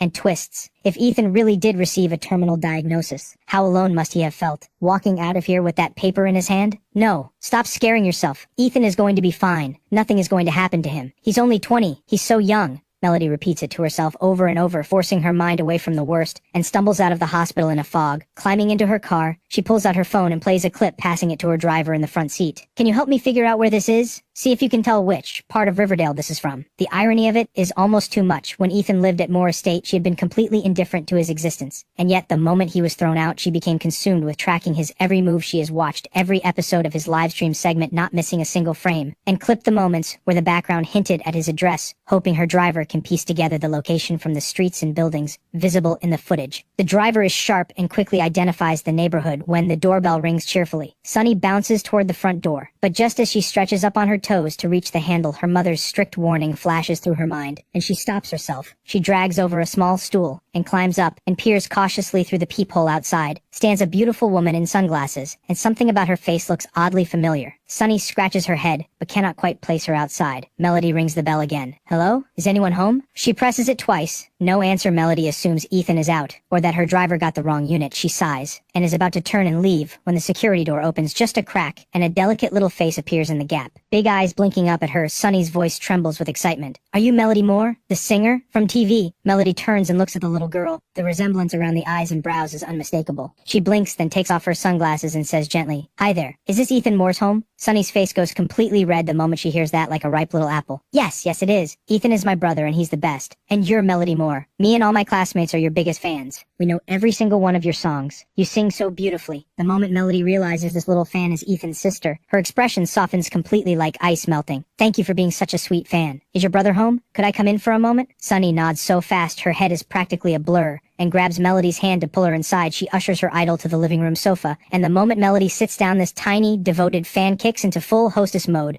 She runs to the fridge for juice, then digs through every cabinet to pull out the snacks she's been saving, the ones she usually cannot bring herself to open. As a singer who watches her diet, Melody almost never touches snacks, but she likes this little girl so much that she makes an exception and tears open a bag of chips and crunches through them together with Sunny. But during the light, cheerful conversation, Melody notices something, a faint trace of dried tears at the corners of Sunny's eyes. She has clearly been crying alone. Not long ago, Melody pulls out a tissue and asks softly, "Did something happen? Are you upset about something? You can tell me anything. I'm a big star." I can definitely help sort it out. At those gentle words, Sunny's lip trembles and she bursts into tears. The sudden outburst catches Melody off guard and she quickly pulls the girl into her arms. Hey, no more crying. You are the sweetest little thing. Your brother is practically famous now. If anyone at school gives you trouble, you go straight to your brother. He and I will sort them out together. While she is still comforting her, Melody's eyes drift to the coffee table, where an old phone sits with its screen still lit from the model and the worn cartoon case. It looks like an old backup phone Helen left at home so she could stay in touch with Sunny. The screen is open on a parent group chat, and messages are still flooding in. Something tells Melody this chat has everything to do with why Sunny was crying. She picks it up without hesitation and sees a pinned announcement sitting at the very top. Good evening, parents. In the spirit of honoring our teachers, the parent committee has decided, with Teachers' Day approaching, to organize a dinner in appreciation of our devoted teacher, along with a selection of fine gifts to express the gratitude of all the families in our class. The total cost will be divided equally among all 43 families. Each family share comes to $93. Please confirm and transfer your contribution at your earliest convenience. Curled against Melody's side, Sunny lets everything out. Am I really just dumb? She asks. My teacher calls me stupid in front of the whole class every single day. She threatens to have me expelled. Melody's brow snaps together at Sunny's age. She is barely through the early years of primary school. 9 years of compulsory education is the law. What authority does a primary school teacher have to threaten a child with expulsion over grades? Could it be that Helen had not paid into the group's pockets, and Sunny was being made to suffer for it? Melody strokes her hair gently. You are not dumb. I think you might be the smartest kid I've met. That teacher is just trying to scare you. A child as thoughtful and well-behaved as you? The principal would never let that happen. At those words, a small light comes back into Sunny's eyes, but it fades just as quickly under the weight of doubt. But the teacher is really mean. She's made me stand in front of the class several times this week. She tore up my workbook in front of everyone. Said I was hopeless. Last week she moved my seat to the very back corner. Said a bad student like me belongs next to the trash bin. Melody listens with her jaw tight and her blood rising that a teacher could sink this low. Her own difficult childhood has taught her firsthand how devastating the wrong environment can be to a child's sense of self. To tear down a child's confidence this deliberately and call yourself an educator. But what is the grudge? What could a child possibly have done to deserve this kind of targeting? Melody cannot make sense of it, who hates a sweet, obedient little girl. Gently, carefully, Melody draws the full story out of Sunny. At every class meeting, the teacher drops hints about her after school tutoring sessions, pushing students to come do their homework under her supervision. But the fees are so expensive. I know how hard Mom works just to get by. I didn't want to add anything extra on her, so I never told her. Everything clicks into place for Melody. Between this and the group chat demanding money for gifts, the teacher's motive becomes crystal clear. Looking around the small but tidy apartment, Melody feels the weight of it. The years Helen has spent raising 2 children alone. Sunny clearly understood the family situation,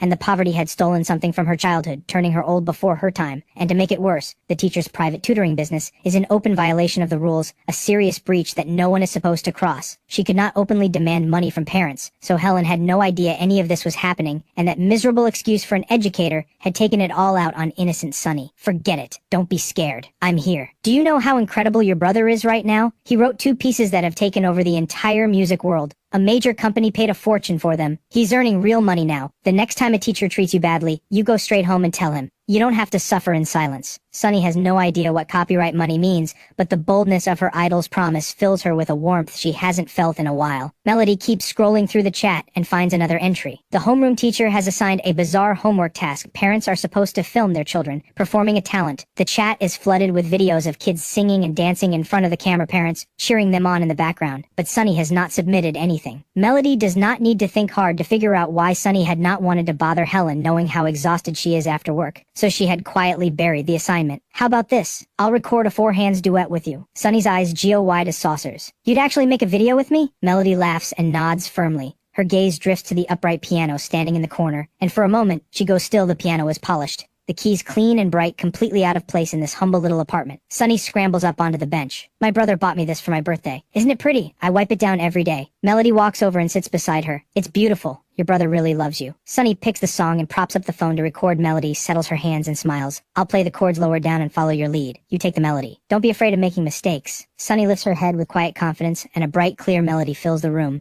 Melody's vision begins to blur in Sunny. She sees herself, the version she was once so proud of, the same slender, delicate fingers, the same soft, pale arms, the same unself-conscious confidence in front of a lens. And the music stirs something buried deep. The memory of the conservatory's brutal selection process surfaces, and the image of what Ethan had gone through to fight for her spot out in a heavy snowstorm, kneeling on the frozen steps of the concert hall, shaking with cold, like someone with nothing left to lose. Are you okay? The piece has ended, but Melody's hands are still hovering over the keys. Frozen Sunny's voice pulls her back. Sorry, I got lost in my thoughts. You played beautifully. You have real talent. But right in the middle of that warmth, Melody's phone starts vibrating like it is trying to escape her pocket. She answers, barely gets out a word, and her manager's voice comes through in a full volume fury. Where on earth have you been? Don't tell me you forgot. Today's shoot. The entire crew is standing there waiting for you. The shouting jolts her. She glances at the date on her phone, and it hits her the past few days of sleepless nights and emotional chaos had stripped her of all sense of time. She fires off a string of apologies and promises she is on her way, then hangs up and starts pacing in a panic. She is completely stuck. She had already asked Sunny, but Sunny had no idea when Ethan would be back if she stayed. It could be midnight, but the production crew cannot wait another minute. Just as she is scrambling to say goodbye, her eye catches something in the bin beneath the coffee table. An empty medicine bottle. She picks it up and turns to Sunny. What is this? I was sweeping under my brother's bed earlier and found the empty bottle, so I threw it out. Melody turns the bottle over to look at the label, but the label has been peeled off completely and deliberately. Something cold settles in her chest. She takes a photo and calls a senior professor she knows in the medical field. He enlarges the image and studies it carefully. The label's been removed too cleanly for me to be certain. I can't give you a definitive answer, but based on the bottle shape and the color of the remaining packaging, this looks like a high-strength liver prescription. The words liver prescription land like a stone, and the dread that has been building inside her hardens into something final because Ethan's high school medical report had been explicit: severe hepatitis caused by malnutrition. Is there any way to tell exactly what it is? Try this. Put the opening close to your nose and smell what's left. Melody unscrews the cap and breathes in deeply. A sharp, overwhelming bitterness hits the back of her throat. It travels from the nose straight down into her chest. It's hard to describe.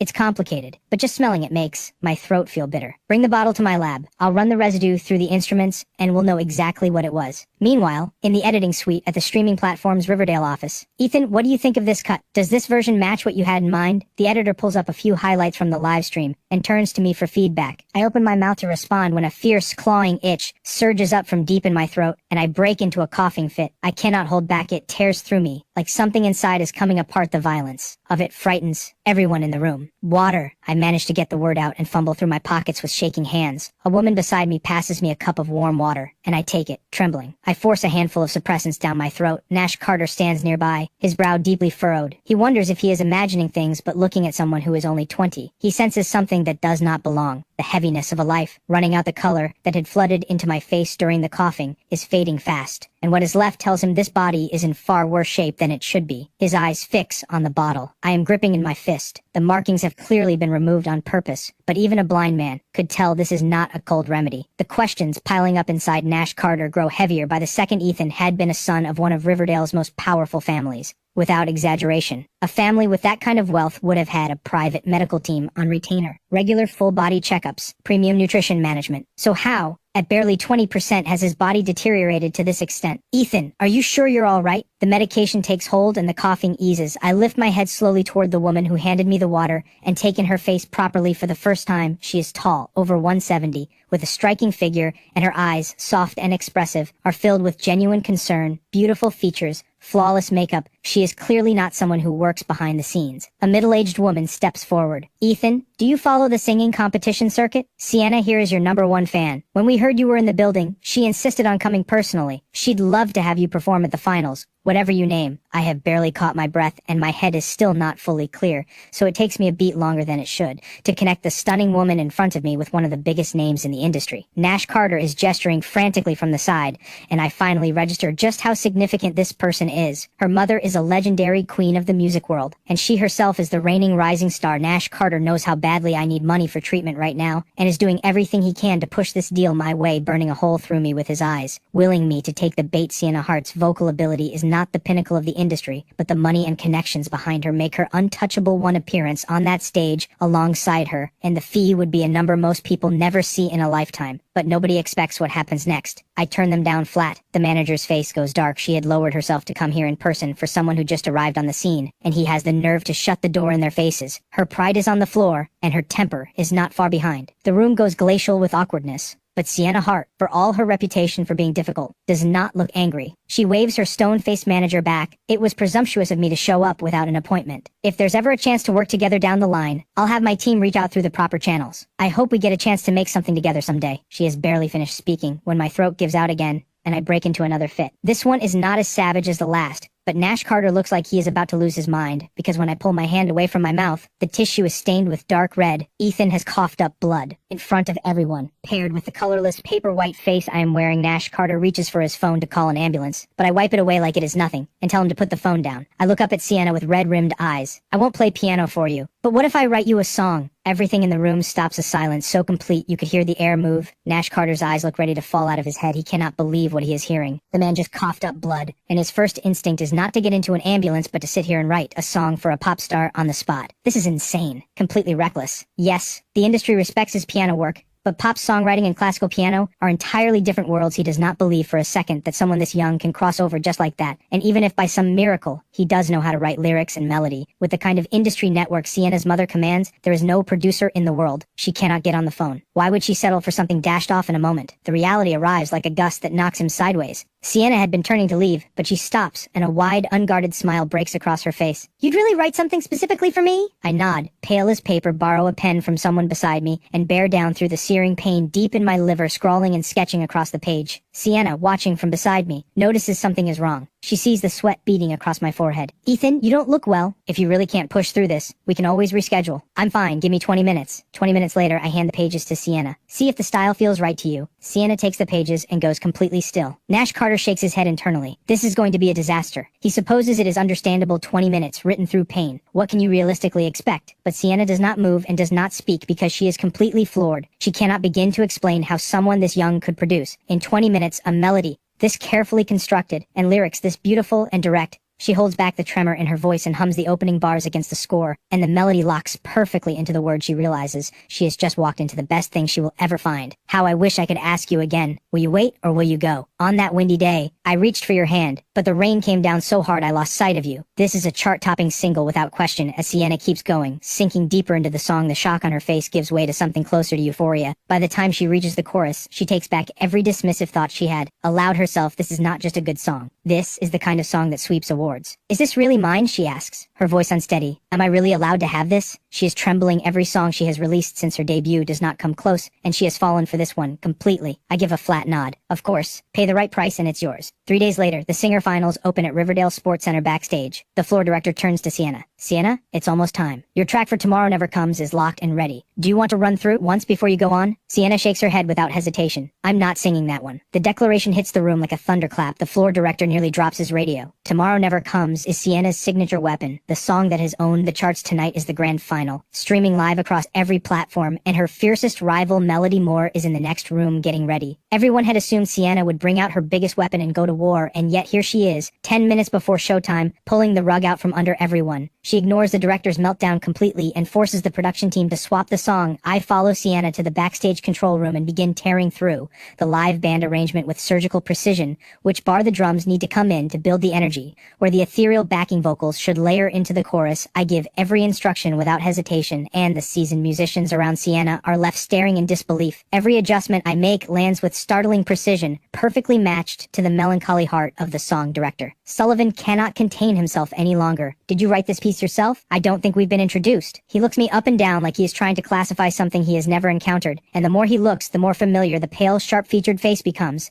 Then it clicks. Isn't this the piano prodigy who's been all over trending? Director Sullivan draws a sharp breath, his entire understanding of the world briefly rearranging itself. Not only is this kid's piano playing something beyond human, not only has he sold classical compositions for extraordinary sums, but he can write pop music too, and arrange a full live production from scratch. A complete all-rounder of this caliber comes around, maybe once in a century. So why has no one in the industry heard of him until now? Has he been hiding everything on purpose? Playing the fool all along? My throat is too raw to answer quickly, and Sienna jumps in before I can, fiercely protective. He wrote this for me. The exclusive rights are mine. Nobody else is getting it. Director Sullivan shakes his head with a look of genuine regret that one listen to the chorus was enough to make him seriously consider buying it himself. He settles for adding me on his phone and makes me promise repeatedly to come to him first with anything new. Once every last arrangement detail is locked in, Sienna walks me out herself, apparently afraid I might change my mind. Take care, Ethan. Let's settle the final payment tomorrow somewhere quiet. I'll come pick you up. I can't thank you enough. I genuinely love this song. I wave her off without expression, letting her know I heard her, and then I unlock a shared bicycle at the curb and pedal away. Sienna watches my retreating figure wobble off on that beat-up bike, the whole absurd, oddly touching goodbye happening to be witnessed in its entirety by Melody, who has just arrived at the venue through the car window. She watches me and her greatest rival laughing together, and something squeezes painfully inside her chest, the sensation of watching something priceless be taken by someone else. The feeling is so sharp, it makes her clench her fist before the car has even fully stopped. She is out the door, storming straight towards Sienna. "You shameless! Why are you with Ethan? What exactly is going on between you two behind my back?" Sienna blinks, caught completely off guard by the ambush but faced with a direct challenge from her longest-standing rival. There is no version of Sienna Hart that backs down in that accusatory tone, like something out of a confrontation scene, disgusts her. "What is between me and Ethan is absolutely none of your business. You're overreaching. The world doesn't revolve around you." A stinging ache rushes straight to Melody's nose, like watching someone snatch away the toy she loved most as a child, while the thief stands there laughing and telling her it was never hers to begin with. Melody lifts her chin and plants her flag. "I am his sister, legitimately." Sienna Hart goes still for a beat, her mind racing through everything she knows, until it lands. Melody had mentioned in an interview once having a useless brother, and with everything that had come out online recently about Ethan's background, the family that threw him out, that family is more estate. Once Sienna has pieced it all together, a wave of righteous anger rises in her on Ethan's behalf. Someone this extraordinary, this loyal, 20 years under the same roof and family, turns on him just like that,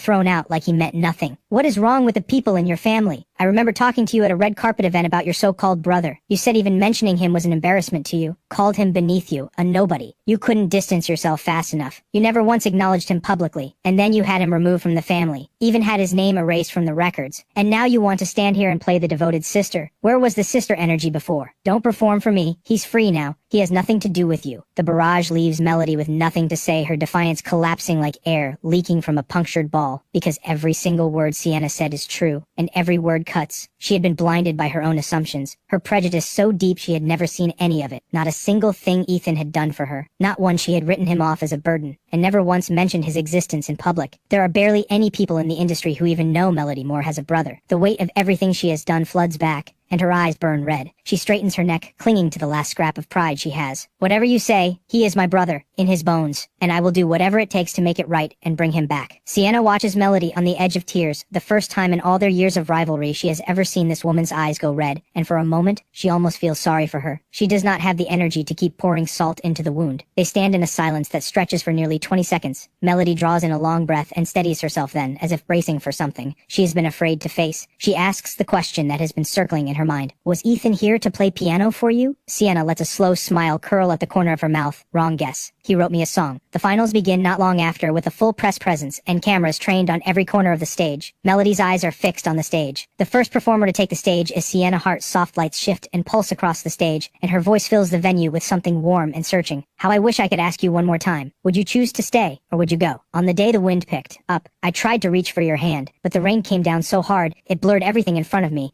and I couldn't see you anymore." Something shifts in the faces of the audience and the performers waiting backstage, and as the song builds toward its peak, when Sienna reaches the climax, several of the waiting performers rise to their feet. When the last note finally fades, the entire venue erupts, the audience rising as one, clapping, cheering. "That song is incredible. The lyrics, they're just beautiful. Sienna, always and forever." A masterful song delivered with a performance to match the crowd is electric. More than a few people sitting in those seats feel it. This is not just a standout song. The lyrics read like poetry. Even the critics, who make a living finding fault, struggle to find anything to say against it, because the song is simply that exceptional. Never mind that Sienna commanded the stage flawlessly. Even if she had stumbled somewhere in the middle, the song itself would have held the stage up. They really shouldn't have let her go first. After a performance like that, who can honestly be moved by what comes next? Nobody notices that in a corner of the venue, Melody's eyes have gone red again, listening to this song that has moved an entire arena. She knows with absolute certainty that Mr. Vale is Ethan, because only he could have written something like this, and the feeling it stirs inside her is something she cannot put into words. Every achievement she wears carries his shadow in it somewhere. All those songs she sang, that he had written, every one of them a chart topper, and all that time he had stayed behind the curtain, giving every last bit of the light to her. The thought is too much, and her tears fall like beads from a broken string. If she hadn't lost the one who had always been beside her, the one who loved her without condition, every word of praise raining down on Sienna tonight,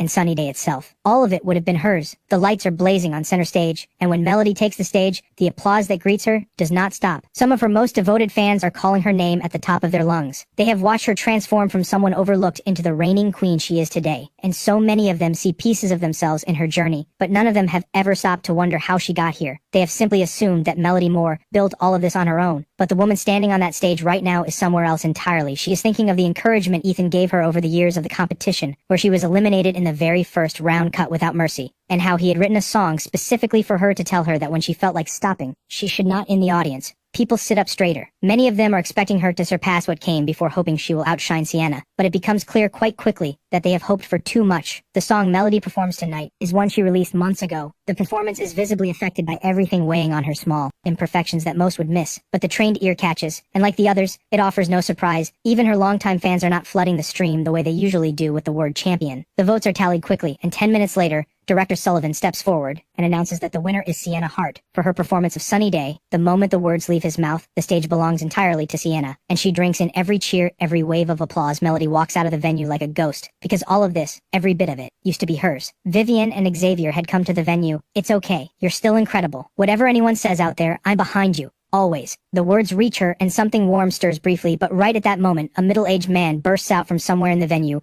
wild-eyed and frantic, screaming, I traveled all this way and paid for a ticket. And this is what you give me? He does not get anywhere near Melody before security has him pinned, but Melody sees something that quietly devastates her. In the instant the man lunged, Xavier had instinctively stepped to the side. The look on Melody's face goes hollow. Ethan would not have moved. Vivian drives Melody home, then heads out with Xavier to purchase a car, a Rolls-Royce, picked out for Melody when they happen to cross paths with me on the street. A sleek, extraordinarily expensive car pulls up and blocks my way, coming to a full stop right in front of me. Vivian and Xavier step out. Vivian has decided this is the moment for Xavier to apologize to me, to put that old matter to rest so she can stop thinking about it. A flicker of contempt crosses Xavier's eyes. First, he finds the idea of speaking to someone like me beneath him. But if this apology keeps me away from Moore Estate for good, he decides the performance is worth it. About what I did, the false accusation. That was wrong of me. I had reasons I couldn't explain at the time. I made a foolish mistake in a moment of weakness. If you could find it in yourself to let it go, you can yell at me, hit me, whatever you need. And the others, they hope he does not get to finish. I shove him hard. He staggers and nearly goes down the color, draining from his face, his body instinctively pulling inward. Vivian steps in front of Xavier immediately. What do you think you're doing? Have I been too lenient with you? The swiftness of it has genuinely stunned her, an outsider, raising his hand against one of them. Don't blame him. He has every right to be angry. This is my fault, all of it. Xavier steadies himself and puts on his most pitiful face, which only makes Vivian angrier. At me, look at yourself, pushing people around. It's embarrassing. Who could possibly warm to someone who behaves like this? Apologize to your brother right now. She is back in her lecturing posture, and I look at her the way you look at someone who has lost the plot entirely. I give her the flattest, most unimpressed look I have. Ms. Moore, you never liked me much when I was behaving either. And are you deaf? Xavier himself said I could hit him if I wanted. So what exactly are you jumping in for? Vivian is so furious she can barely breathe, but she cannot find a single word to use against me. Back when I lived at Moore Estate, I had done whatever they wanted and never fought back, and they had resented me anyway. And because of the prejudice she had always carried, she had not exactly been gentle with me herself. I understand you feel wronged, but you cannot go around shoving people. That kind of behavior is unacceptable. I cannot be bothered to argue further, so I get back on my bicycle and ride the fact that I am simply leaving in rages. Vivian, further, stop, right now. If you ride away from here today, don't ever expect me to acknowledge you as family again. She delivers this in full fury, and I pause on the bicycle, which makes Vivian's pulse slow slightly. But what happens next drives her fingernails so deep into her palm she nearly draws blood. I raise my middle finger at her, without turning around, and cycle away without looking back once across the city. Claire has been watching the finals online. The praise for Sienna Hart is overwhelming beyond the admiration for the performance itself, and the astonishment at the quality of the song. There is one trending topic that carries a different kind of energy. Sienna Hart and the piano prodigy. An unusually close dynamic photographs of them walking into the venue side by side, and Sienna personally walking him to the door on the way out. The reason this topic caught fire is the photos attached below shot from a particular angle. They appear to be standing nearly pressed together as they enter. The second photo shows Sienna with a radiant smile waving goodbye to me. Claire looks at Sienna's poised, beautiful face in the photograph and remembers something I once said to her, and every last beautiful thing she had been holding on to seems to crack at once. Then she sees the official release images, Sienna standing quietly on stage, lit by several beams that fall perfectly on her, her gown catching the light beautifully, and down below, me and a few others with headphones, watching the rehearsal with full concentration. The comments under these photos are already piling up. The most liked comment is only 2 words: perfect match. Further down, someone claiming to have inside information walks through the entire story of how I won Sienna over in a comment that runs to hundreds of words. A genius composer 20 years in the making produces a masterpiece. Every singer fighting for a chance, every platform begging to collaborate, and he turned every single one of them down, because he told the world, this song was written for one person alone. Claire thinks of a memory. She had worked hard to get 2 tickets and dragged me along to a concert. The venue had been packed with pink glow sticks, turning the whole night sky that color. and the singer stood under a silver light leading the whole crowd in song. She had thought it was the coolest thing she had ever seen, and without really thinking, said out loud, "If I could ever do something like that someday, hold a concert that was entirely mine." I had turned to her with complete seriousness. "Then first you need a song that's yours. Here's what I'll do. I'll write you a song someday, a legendary one, the kind every singer will fight over, and it will be written for you alone." She had found my confidence a little startling at the time, but looking at my face, completely earnest, she had actually believed me. She had blushed and said she couldn't sing to save her life, that she would need to practice first, otherwise she'd waste a perfectly good song. But everything is different. Now, I did write a song for one person, and that person was not her. The moment that thought finishes forming, the ache that has no name rises in her chest again. She opens our chat window without thinking, and compared to every photo online that had twisted something inside her, nothing stings quite like this. My messages are still unread, still unanswered. The last thread she has been holding on to snaps. She removes me from her contacts and buries herself in her blankets and cries until she has nothing left. The dull, persistent ache makes Claire wish she had never met me at all. She thinks back to middle school when a boy in her class had given her a love letter and her mother had sat her down and said, with great seriousness, "If you don't focus on your studies, you'll end up back in that small town with no movie theaters.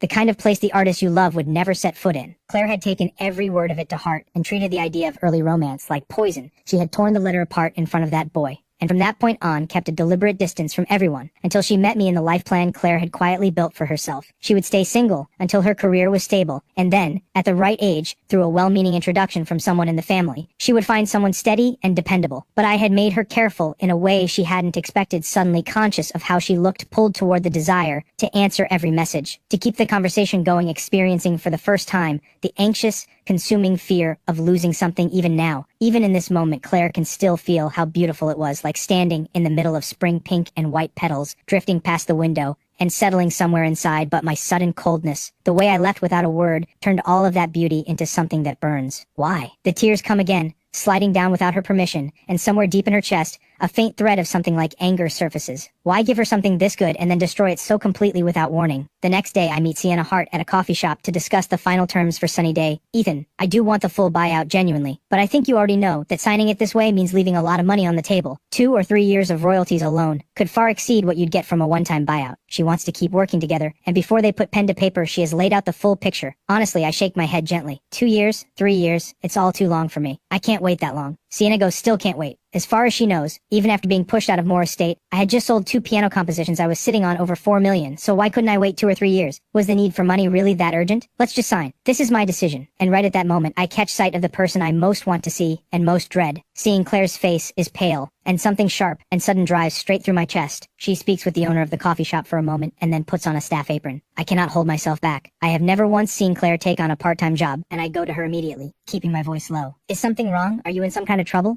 I can lend you money if you need it." I stop myself, remembering how deeply her pride runs, and quickly soften my approach at the sound of my voice. Claire's whole body goes still for just a breath. Then she catches sight of Sienna Hart not far behind me, and in her mind the image assembles itself. The two of us laughing, close, easy, and every feeling she has been holding down for days breaks free. "Stay away from me. I don't need you involving yourself in my life." The force of it sends me stumbling hard to the ground. Sienna rushes over and helps me up. Cold sweat has broken out across my forehead, and staying upright takes more effort than it should, but I keep insisting over and over that I am fine, that I just lost my footing, that it was my own fault. When Claire sees me hit the ground, something in her own body flinches. She had once sat beside me in a hospital after a fight with a stranger in the street, and vowed that next time she would be the one to protect me without hesitation. And yet she has just pushed me to the ground with her own hands. Her instinct is to go to me, but Sienna has already beaten her to it. Claire's eyes burn red as she shoves through the door and runs back at the table. Sienna cannot hold back. "Ethan, are you actually all right? Is there some kind of misunderstanding between you two?" She has already pieced together that we were something more than friends couples argue. It happens. I wave her off and try to speak, but my throat seizes and a dry cough escapes before I can stop it. This time Sienna sees the blood on the tissue clearly. "We're going to the hospital now." I had a deflection ready, but the coughing comes back harder, and this time the entire tissue comes away. Red Sienna does not wait for permission. Her phone is already in her hand, dialing emergency services. I stop her by telling her the truth. "The doctor diagnosed me with a terminal illness, told me to eat well, rest well, and spend whatever time I have left doing what I want, so I don't leave with regrets." The words hit Sienna like a physical weight, and her hand freezes in midair, the phone still in her grip. Then everything clicks into place for her. Why I had said 2 years, 3 years. I can't wait. And thinking back on everything that has happened to me, thrown out of the only home I had known for 20 years, and then handed this by fate on top of it all, she wants to say something, anything, even if it changes nothing, but something else surfaces in her mind. "That girl just now, was she angry because of you? If so, you should go explain things to her." I shake my head slowly. "It's my fault. I heard her. After I got the diagnosis, I ended things. I was the one who brought it up. A long silence follows. She understands the reasoning but cannot fully agree with it, choosing to end a relationship because you have less than a year left, so that the other person can live their life freely. Most people would understand that, but she had watched Claire's reaction just now, and it was unmistakably clear that Claire knows nothing about the illness, which means I had kept it from her deliberately. Why would you hide it from her? What was the reason? In the beginning, when we first started spending time together, I could sense something guarded in her. Hard to name. Over time, as she opened up more, she shared things she'd buried for a long time, because of something that happened in her family. She had hurt herself once, and there was a time I was in hospital after an injury, and she held my hand and told me, if you die, I won't keep living either. I know people say things like that and don't always mean them literally, but I have a feeling about her that I can't shake. This cafe, it's not one of yours, is it? I'm asking you to quietly keep an eye on her for me, and find out why she suddenly took a job here. One more thing, I need you to keep my condition completely confidential. That's why I told you everything. Sienna gives her word, and she means it. The whole tangled story leaves her with an ache she was not expecting, but from a different angle she finds herself quietly envying what exists between us, having grown up inside the entertainment industry from childhood. She has always rolled her eyes at the idea of true love. Sienna drives me home herself, and they pull up just as Melody is arriving. What are you doing here? Melody says, looking at Sienna. Then her eyes land on the blood staining my collar. Where did that blood come from? Are you hurt? She reaches toward my collar to look more closely, and I step back instinctively. Haven't I made myself clear enough? Why do you keep showing up here like this? At those words, Melody's eyes fill instantly. How can you talk to me like that? Ethan, I genuinely care about your health. Well, isn't that something? What exactly is this kind of care worth, this late? I collapsed so many times under that roof. No one came, and I survived just fine on my own, didn't I? Every word lands with a barb, and Melody feels each one like a sharp pain spreading through her chest. Because it is true, she had never once genuinely checked on me all those times I had gone alone for checkups she is only finding out about. Let me take you for a full checkup right now. Even Sienna, standing nearby, cannot watch this without feeling something. From the few cold, clipped exchanges she has witnessed. She can tell that Ethan's years at Moore Estate were probably spent living like a servant, and quite possibly worse than one, because if a member of the household staff had collapsed, even the Moore sisters would have offered some passing concern, but they had never once paid attention to Ethan's health. If they had arranged a thorough checkup even a few years earlier, his condition might never have reached this point. He might have been like any other young person living out a full and healthy life, but it is too late for any of that. His countdown has less than a year left on it, and only now, at this point, do they think to care. What good does any of it do? There was a time when hearing these words, feeling this concern would have made me curl up under a blanket and smile for days, but now everything is too late. I pull my hand away from Melody's grip with a sharp jerk. Get away from me. How can you speak to me so coldly? I'm begging you. Please, just come with me to the hospital. She has not finished speaking when I collapse without warning. The sudden fall sends Melody into a panic. She freezes completely at a loss. What are you standing there for? Get him into the car. Hospital. Now. Sienna's anger on my behalf is genuine. Someone this good saddled with sisters, this cold and indifferent on the way to the hospital. Melody's thoughts are in complete chaos, and whenever she has been faced with sudden panic like this, her instinct has always been to turn to Vivian. First, she fumbles for her phone and dials Vivian. Vivian speaks first. I was just about to call you. Where have you been? Get back here. Xavier says he needs to talk to you about something. Melody's voice breaks as she speaks. I went to find Ethan. Why would you go all that way for that ungrateful wretch? I have told you countless times, stay away from him. Do you know he shoved Xavier yesterday? Stay away from someone like that. It's not safe. Her tone softens slightly as she continues. Melody, are you crying? Come home and tell me everything. I'll sort it out for you. Ethan was fine one moment, and then he just collapsed. He's burning up. It's terrifying. I'm taking him to the hospital right now. If they find something serious, I'm genuinely terrified right now. Terrified that I might not even get the chance to make things right. There is a noticeable pause on Vivian's end, as the words settle and her voice softens a fraction more. Stop catastrophizing. He's young. It's probably nothing serious. Skip too many meals. Low blood sugar. At worst, that old hepatitis has flared up a little. A few days in hospital with a drip and he'll be fine. And even if, worst case scenario, something does come up, what does that have to do with our family? Stop spiraling on your own. The car pulls up at the hospital and Melody hangs up. The doctor who examined me comes out to meet her. You're the family member? Once he wakes up, you can take him home to rest. A burst of relief floods through Melody at those words. So there's nothing seriously wrong with him? The doctor gives her an odd look. Something about this family member strikes him as strange. Has your brother never mentioned his condition to you? He was just here last week for a follow-up. I've reviewed his latest results thoroughly. There is no need for further hospitalization. No further tests are necessary. Just take him home and make sure he stays in good spirits. It may help slow the progression, even if only slightly. With every word the doctor speaks, Melody feels as though a hand is closing around her throat. Her legs give out beneath her. and she sinks onto the bed. This is the most authoritative hospital in the country. And even here, the verdict is that nothing more can be done. Then where in this entire world is there left to turn? All Melody can feel is a despair so complete it has no bottom. Then a detail surfaces, something Vivian had mentioned casually over a meal said in passing the day Vivian called to tell Ethan the truth about his birth and coldly ordered him to leave immediately. Was the same day he had walked out of this hospital with his terminal diagnosis. The timeline fits together perfectly, which means in the moment Ethan found out he was dying a thunderbolt out of a clear sky, he received that call ordering him out of the only home he had. Melody pictures it, and the cruelty of what the three of them did is almost unbearable to look at in the darkest, most helpless moment of his entire life. They had joined hands and thrown him out without mercy, and he had said nothing, swallowed it all, and carried it alone. Every detail that comes to her breaks something open, and she breaks down completely in the hospital room. The regret is real, and it is enormous. She is furious at herself for the day. Vivian spoke a few words in her ear, and she cast that vote without a second thought. She hates herself for not seeing sooner what Ethan was, for never turning toward the one who had quietly given everything. If she had paid attention even a little earlier, she would have found the best doctors. Spared, no cost would have found the courage to stand up to Vivian, and fought with everything she had to keep Ethan home, kept him close, kept him safe. But she had been naive enough to believe that if she just kept showing up, I would eventually forgive her, and that once I came back, everything would simply return to how it had been,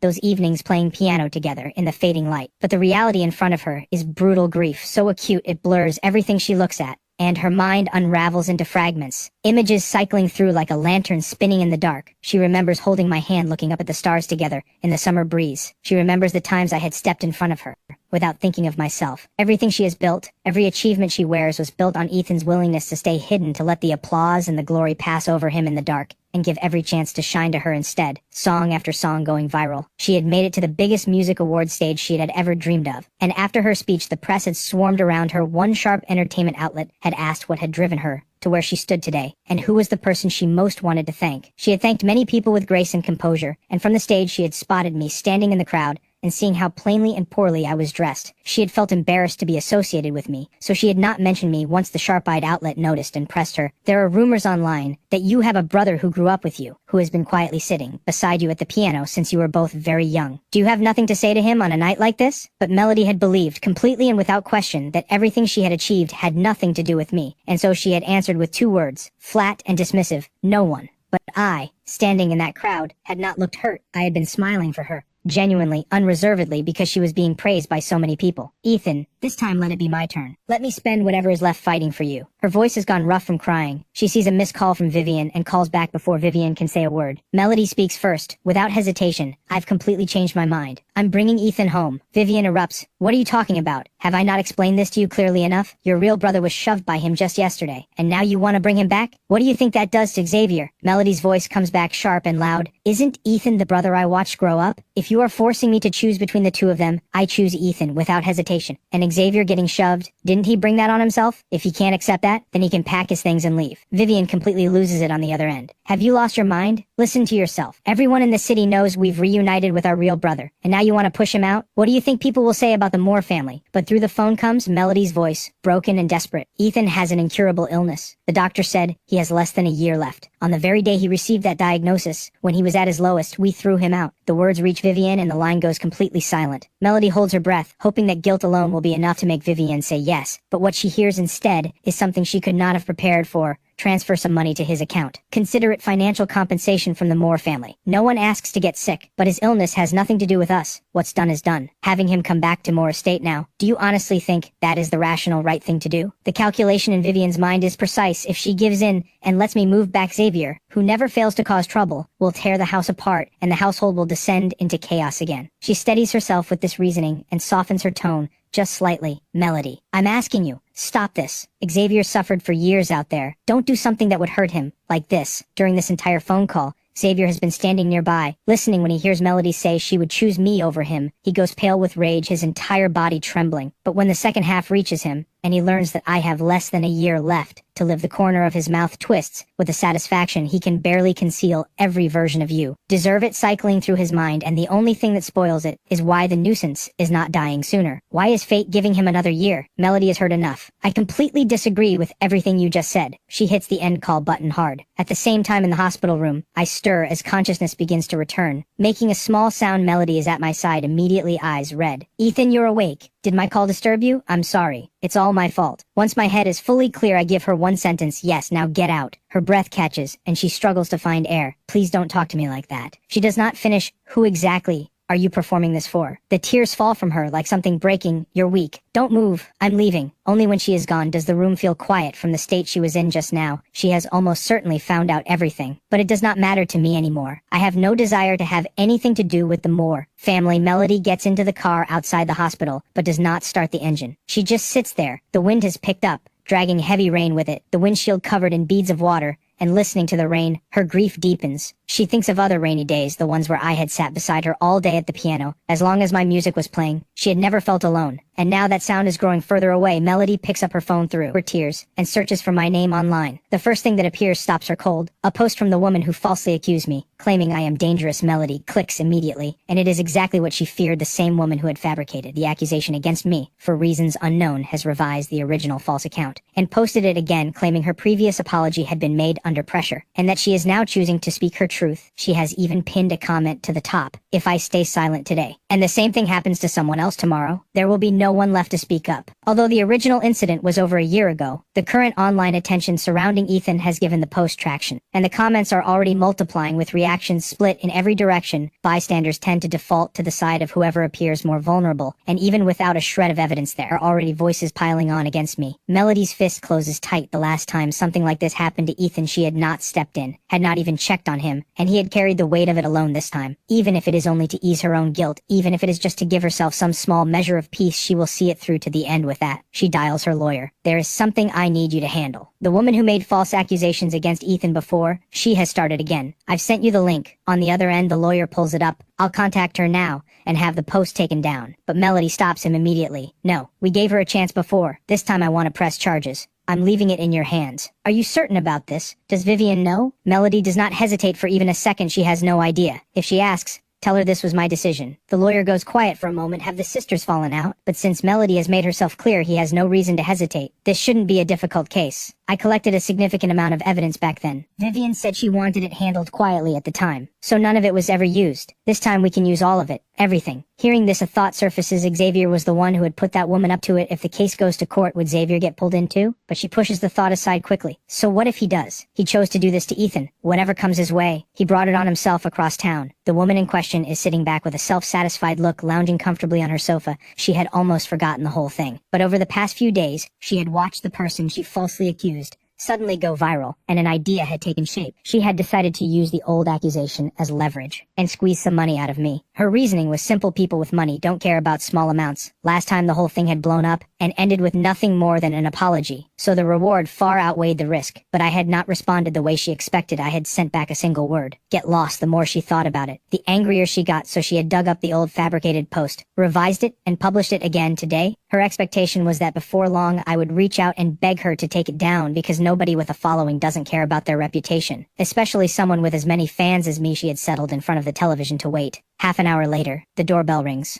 She assumes it is a food delivery and goes to answer it, but 2 police officers are standing outside. You are the person who goes by this name, correct? She blinks and nods slowly. Here is the situation. You published a post online this morning. Someone has come forward with evidence that the content is fabricated. We need you to come with us for questioning. She stands there, completely frozen. It's illegal to post online now? If the content is fabricated, and it damages another person's reputation, and the view count crosses a certain threshold, then yes, it may constitute a criminal offense. Cold sweat breaks out across her. Instantly, she grabs her phone in a panic, and sees that the post's view count has multiplied several times over in the past half hour. Her legs go weak with fright, and she sinks straight to the floor. Half an hour later, inside the police station, the lawyer watches her walk in and rises with a pleasant smile. We meet again. Recognizing him, she stops struggling and deflates. The post may have been somewhat exaggerated. Can I just do what I did last time? Delete it and apologize? The lawyer lets out a quiet laugh, and that sound alone makes her stomach drop. Since you've admitted the content was false, let me be straightforward with you. The post has already exceeded 1 million views. We will be proceeding with formal charges. The gravity of the situation hits her, and she turns to the officer beside her and whispers, what happens if the defamation is considered serious? The answer breaks her on the spot. If the other party refuses to drop the charges, a custodial sentence is very likely. Then why didn't anyone tell me sooner? I posted at 9 this morning. Why Why's he only coming to me now? He must have seen it hours ago. He deliberately waited until the views went up, and then came after me. Isn't that entrapment? You should be going after him, not me. The lawyer offers no response. The law is the law, and evidence speaks louder than excuses. No amount of complaining changes anything. Though if he is honest, he does feel a small flicker of sympathy when Melody had called him, and he had pulled up the post. It already had significant traction, but if his client wants to press charges, he will do exactly that. The officer steps in. None of that matters right now. Cases like this are typically dropped if the complainant withdraws. If you can obtain their forgiveness, and they agree to withdraw, you'll be in the clear. A thread of hope surfaces in her. She is about to offer a verbal apology, but quickly realizes that will not be enough. After all, she had tried apologizing before and been ignored, so she takes a breath and calls her father, afraid of being scolded. She gives him a carefully softened version of events. 10 minutes later, her parents burst through the door, furious because of the way she had framed it. They believe the lawyer has been threatening their daughter, and their anger tips over the edge. Then, when the lawyer flatly states that no apology will be accepted, the couple decides. Their daughter is finished, and lunges forward. The room descends into complete chaos. The two officers in the room cannot contain it. Other officers on duty hear the commotion and rush in before order is restored. The lawyer, having taken a minor hit in the scuffle, stares blankly as he is helped to his feet. He has one quiet thought: they are absolutely, unmistakably related on my end. After speaking with Dr. Reeves, I leave with a prescription for medication to help prevent sudden collapses. None of it is covered by insurance. $20,000. A bottle. After writing the prescription, Dr. Reeves explains why he had not prescribed these before. They do nothing to slow the illness itself, and for most families, the cost alone would be devastating, so he does not recommend them as a matter of course. I ask a follow-up question. If money were no object, what options would there be? Dr. Reeves actually has an answer: injections, running into the millions per dose, a cutting-edge cellular therapy team working from a fully customized treatment protocol with daily costs calculated in the millions and the odds of success vanishingly small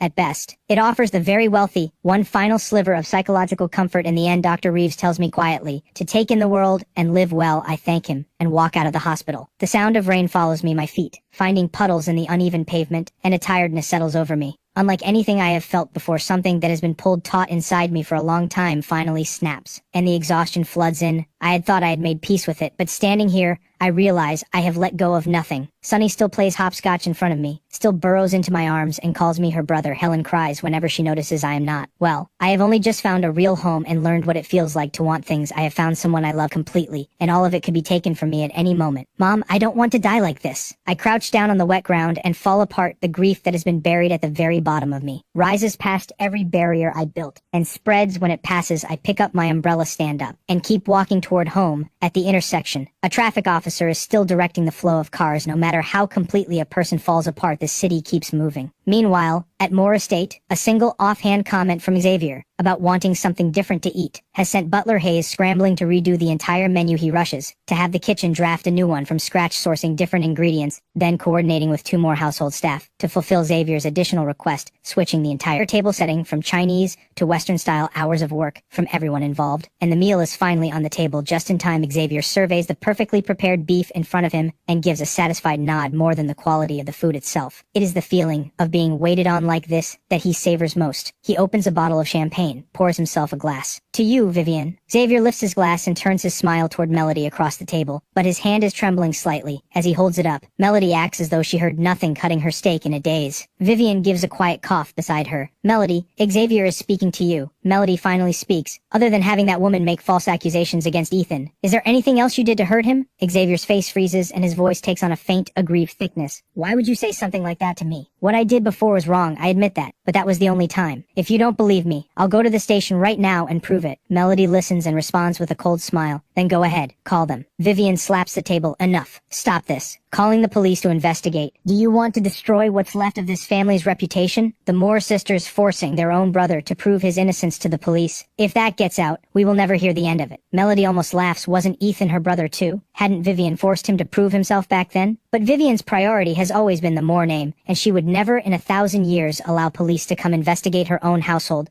So Xavier had known that when he made his offer, and had the audacity to say it anyway. Seeing Melody go quiet and Vivian siding with him, Xavier finds his footing. I know you don't like me, Melody, but I really want you and Vivian to get along. Please stop fighting because of me. If you two can just be at peace with each other, I'll move out right now. I mean it. By the time he finishes, Xavier has moved himself, his eyes faintly reddening at the edges, which only makes Vivian more convinced that Melody is being completely unreasonable. I know you feel guilty about Ethan's illness, but no one wanted this to happen, and it has nothing to do with us. I'll say something you won't want to hear. The decision to make Ethan leave, wasn't that something we all agreed to? At those words, something in Melody's chest stings like a needle going in. Yes, she thinks quietly of who she was back then. Why had she been so weak? Why couldn't she stand by what she believed? She had become one of the people who drove me out. Vivian keeps pressing, let it go, Melody. Look at us right now. A family, sharing a meal together. What could be better than this? Why bring up someone who has already left and ruin it for everyone? Melody's smile is hollow and bitter. How is she supposed to let go? Ethan had given his entire life to her once again. She does not do as Vivian says. I am going to bring Ethan back. I want him to come home. And if Xavier has done anything else to hurt him, I will find out every single thing. But right at that moment, a member of the household staff approaches Xavier and murmurs something in his ear. Xavier's expression twists violently. He flings his arm out, sending everything on the table in front of him crashing to the floor. Wine splashes across the ground. Butler Hayes lets out a heavy sigh from where he stands. It looks like there is more work ahead. Vivian startles visibly. Xavier, what is wrong with you? Xavier's eyes have gone red, and he points directly at Melody. Why did you send a lawyer after her? Why are you having her charged? If she names me as the one who put her up to it, what happens then? Did you think about that for even 1 second? Melody has known all along that Xavier was performing, and seeing his real face emerge now, she almost laughs. What happens? Whatever the law says happens. If you get pulled into it, didn't you bring that on yourself? When you decided to do what you did, did you think it through then? Vivian watches the two of them erupt and feels completely lost. It takes her a while to piece together what is happening. She calls over the staff member who had spoken to Xavier, and what she hears confirms what she already suspected. It goes back to the false accusation against Ethan. But she has to stand with Xavier because he is her real brother. Before their parents died, they had made it clear the Moore name must not be allowed to fade this generation, must hold on to the family's wealth and reputation all these years. Vivian has carried those words close to protect the prosperity of the Moore family. She has done many things that went against her own conscience, each one compounding on the last like a snowball rolling downhill, and the more she does, the heavier it becomes. But she has no choice but to keep going, and so, with the family's survival always at the front of her mind, after her real brother disappeared,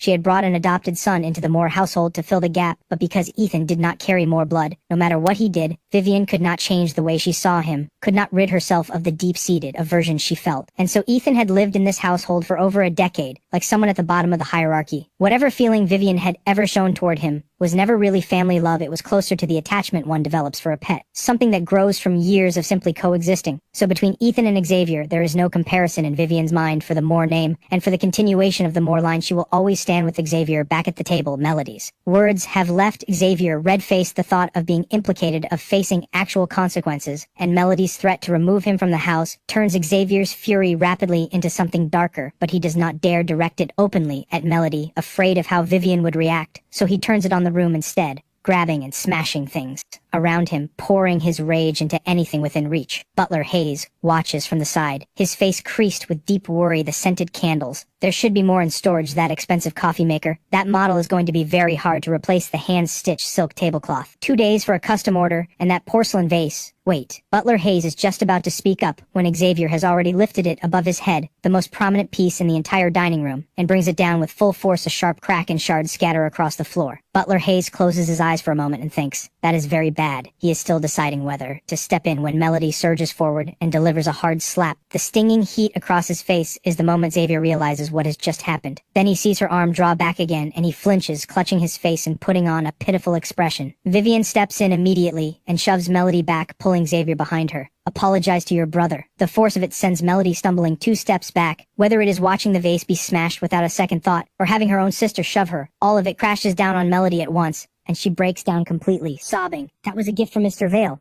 Don't stop me. But Vivian does not move. Melody, how long are you going to keep this up? Do you really think he meant to break it? I'll have Hayes buy you 10 just like it tomorrow. Now apologize to your brother. Right now. I am not joking. Seeing the Savior forces out a couple of tears. I'm so sorry, Melody. I had no idea that vase meant so much to you. It was all my fault. I deserve to be hit. Vivian casts a pained look at Xavier's reddened cheek, then steps forward and grabs Melody firmly by the wrist, pulling hard. He is your real brother. Melody does not react in time, but her body instinctively pulls back, loses its footing, and she falls to the floor. Vivian sees it and a flicker of panic crosses her face. Melody, I didn't mean to. Get up, please. Come on. The hand she offers is slapped away. Either he leaves or I do. Melody looks at Xavier with nothing but contempt. That vase was from Mr. Vale, the only gift Ethan had ever given her, and possibly the last one he ever will. That thought breaks her open all over again every birthday she has. Had there always been something from Ethan, carefully prepared, and she had never once treated it as anything. Vivian hears those words and something in her nearly gives way too. A shimmer of tears rising in her eyes. Melody? Why do you have to say things like this? He is your brother. You are his sister. Xavier, also on the floor, can no longer hide the venom in his eyes. He resents that I am still alive, clinging to one more year. Why am I not dying right now? He resents Melody for taking the side of an outsider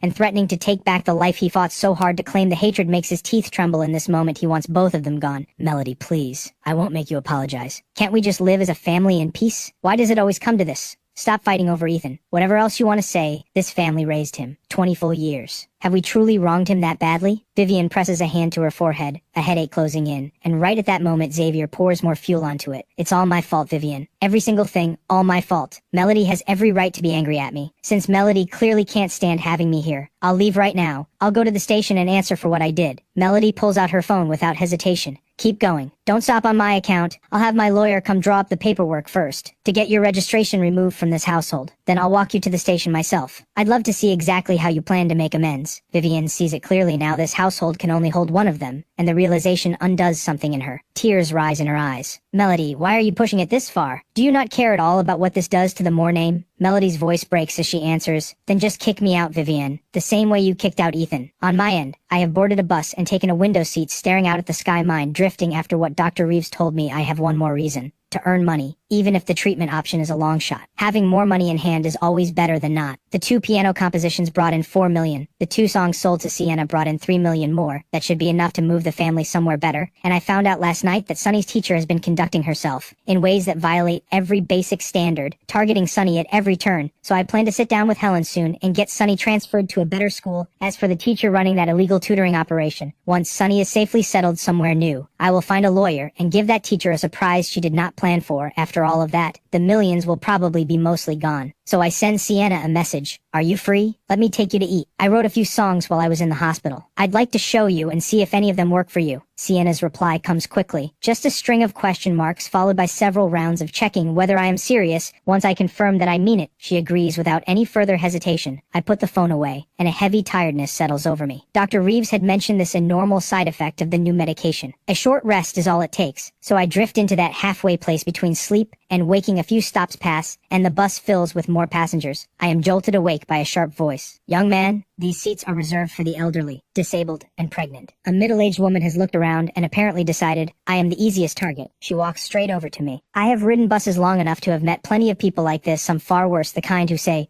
refusing to give up your seat is a moral failure. If she were genuinely elderly, that would be one thing, but she looks to be barely past 40. Does that really qualify? When I appear to ignore her completely, she immediately escalates. I'm talking to you. Are you deaf or sick or what? I'm telling you, I have a senior citizen card. This seat is rightfully mine. I reach into my bag and pull out the report I had printed at the hospital and hand it to her. I have late-stage liver cancer. I just regained consciousness. I came straight from the hospital. She takes the report on instinct, and then those words reach her and it lands like a blow to the chest. A wave of self-reproach follows immediately, after others nearby have heard it too, and their eyes shift to her with quiet judgment. But she cannot bring herself to apologize, pride getting in the way, so she simply moves to the side and goes silent. When the bus reaches my stop, I get off through the window. She watches me walk away, coughing weakly with each step, and the urge to slap herself rises. Unbidden. What is wrong with me? I arrive at a lively outdoor food stall, order a spread of food, and sit down to wait for Sienna. 20 minutes later, her car pulls up at the curb. A sports car worth more than most people earn in a lifetime, and the woman who steps out, wearing sunglasses that do nothing to hide who she is, draws immediate stares from everyone nearby. Sienna spots me waving and makes her way over. When she gets there, she sees the small plastic stool waiting for her, and after a beat of visible hesitation, she sits down, having already seen me ride off on a shared bicycle. She had already guessed that I would not be taking her anywhere upscale, but this is still a level below what she had imagined. She glances at the stall next door, where flies are circling above the ingredients, and someone accustomed to clean, well-lit dining finds this genuinely difficult to sit with. She quietly prepares herself to eat nothing. Ethan, are you all right now? I'm fine. Got some new medication. Shouldn't be collapsing like that again, though the medicine is quite expensive. So here I am, trying to earn more. Sienna stares at him for a moment. She gets the distinct impression that I had decided I needed money first, and then sat down and wrote the songs. If that is actually how it happened, The talent is genuinely terrifying good. You scared me when you collapsed like that. Her curiosity about the songs takes over. Ethan, where are these songs? Right at that moment, the owner brings out everything I ordered. I scoop myself a bowl of fried rice, then fill one for Sienna to the brim, and press it down firmly with the spoon. I've worked out the ideas already. I was writing while I waited for you. Not finished yet, though. Eat first. Sienna looks at the bowl of fried rice, and her expression becomes visibly awkward. Out of politeness, she accepts it with both hands and says thank you, but has absolutely no intention of touching it. I shovel down 2 large mouthfuls, then pick up a pen and keep writing, alternating between scribbling and eating, and somehow, watching me, Sienna realizes she is actually hungry. She surveys the spread on the table, and after considerable deliberation, reaches for a skewer of stinky tofu. The moment she bites through the scalding outside, her eyes go wide purely in terms of flavor. This is actually not bad. She sets down the skewer and reaches for the fish balls I had been eating. One goes in, and her eyes light up. This is genuinely delicious. And right at that moment, I hand over the 3rd finished song. Sienna sets down the grilled wing she had just picked up and takes the pages with both hands. Reading carefully, looking at all 3 pieces, Sienna becomes more convinced than ever that Ethan must be the mysterious Mr. Vale who had been writing for Melody all along. The thought brings back the memory of the first time she had met Melody. She had been seated beside her and spoken with poorly concealed pride. I know both of the top songwriters in the industry. Both of them. And they've both agreed to write for me. Melody had looked genuinely envious because these were legendary figures in the songwriting world. Money alone could not buy a collaboration with them. But right at that moment, Melody's phone had given a quiet buzz, and she had broken into a radiant smile. I know Mr. Vale. Back at Moore Estate, Butler Hayes waves the other staff away, and they visibly exhale with relief, grateful eyes following him as they hurry out of the storm. Butler Hayes has watched Vivian grow up from childhood and considers himself someone who knows her well in his view. Ever since Vivian took over the Moore household from the previous generation, the hardest thing she has had to do, the thing that has cost her the most, has probably been restraining herself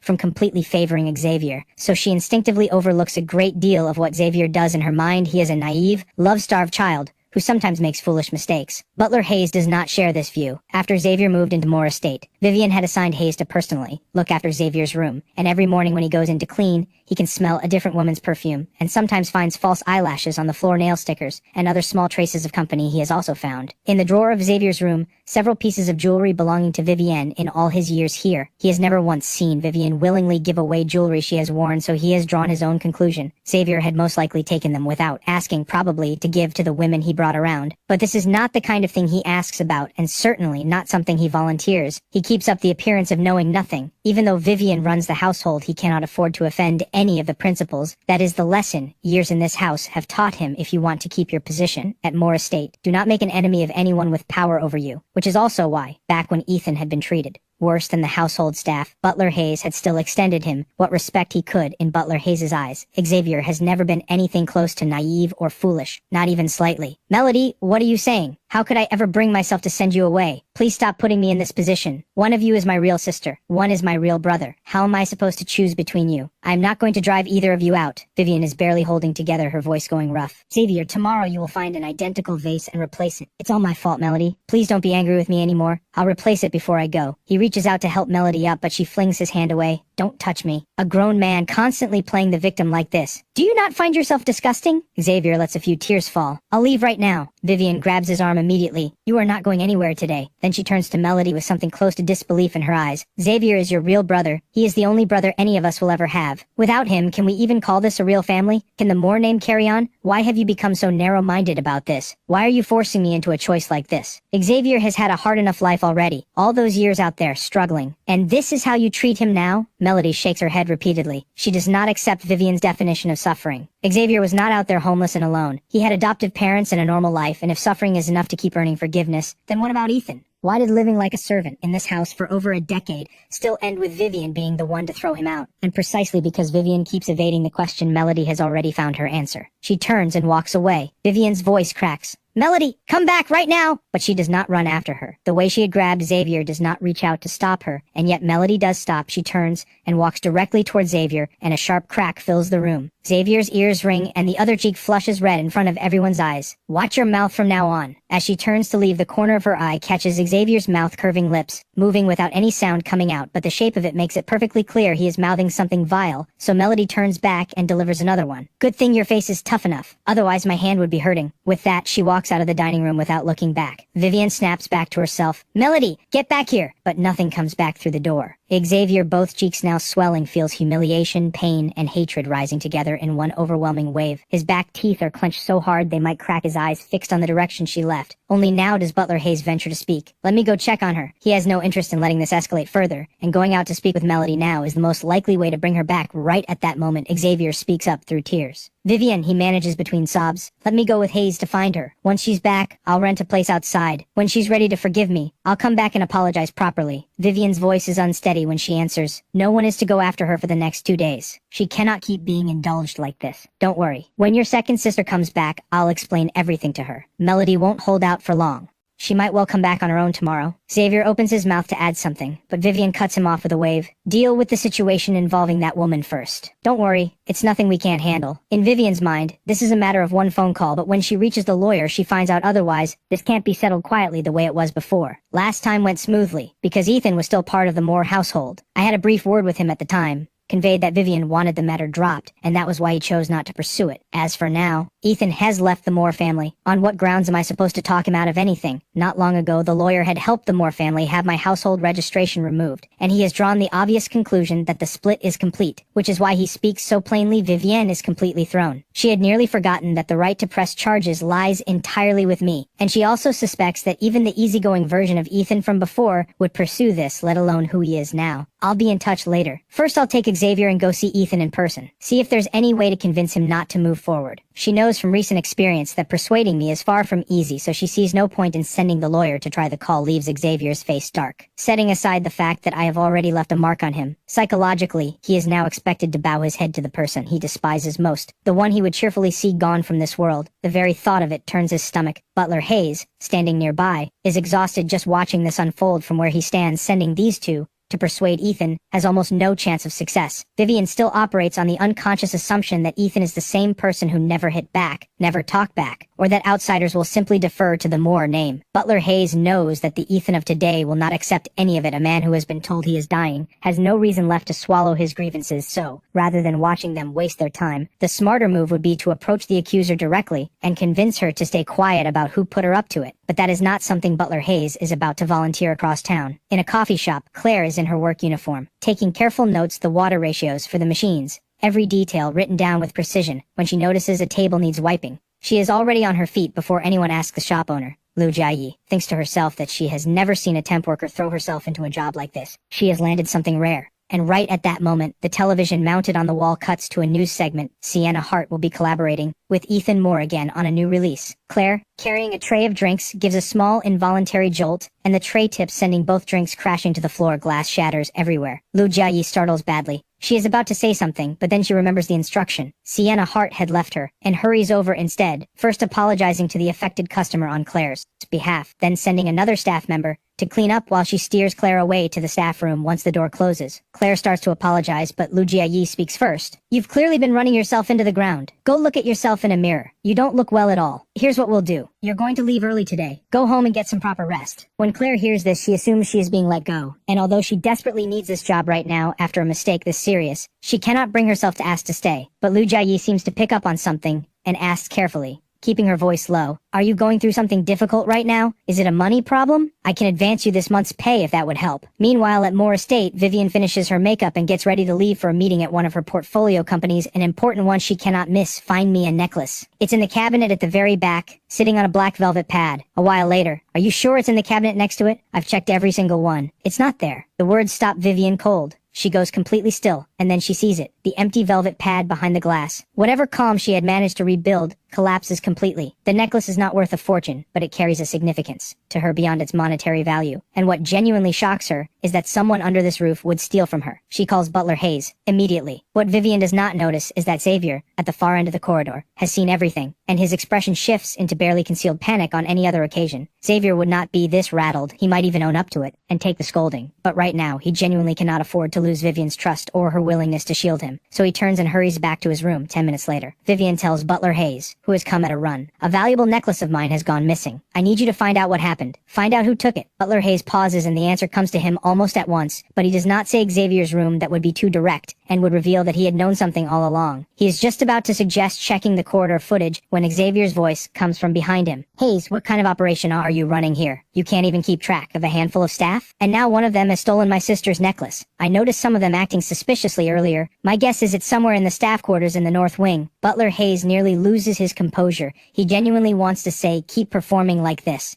and I will tell her everything. But he swallows it. This reflects a failure in my oversight. I sincerely apologize. I will search the staff rooms immediately. He has also made a quiet decision. If Xavier has planted the necklace in one of the staff rooms to frame one of them, then he will review the security footage afterward and hand it directly to Vivian. They make their way to the North Wing under Butler Hayes' direction. The household staff line up outside their respective rooms, waiting to be searched one by one. Just as Vivian is about to step into the first room, she glances at the staircase beside her, and something surfaces in her mind, perhaps to confirm the answer already forming there. She has Butler Hayes accompany her down the stairs, and they come once more to the room where I used to live the moment she steps inside. The same damp cold hits her because Hayes had cleared it out after her last visit. The room looks bare and hollow, having personally sorted through everything in here. Butler Hayes notices immediately that something has been disturbed. A thought comes to him at once. Sure enough, following the signs of disturbance, he finds the necklace tucked into the gap beneath the mattress. Butler Hayes thinks to himself that Xavier was actually quite clever this time. If he had hidden it in a staff member's room, the staff's denials and protests might have prompted Vivian to keep digging. But Ethan has been completely removed from this household. No matter how heavy the accusation placed on him, he has no way to defend himself. And in Vivian's mind, Ethan is exactly the kind of person she could believe would do this. She will simply assume that he was the one who took it 6 years ago.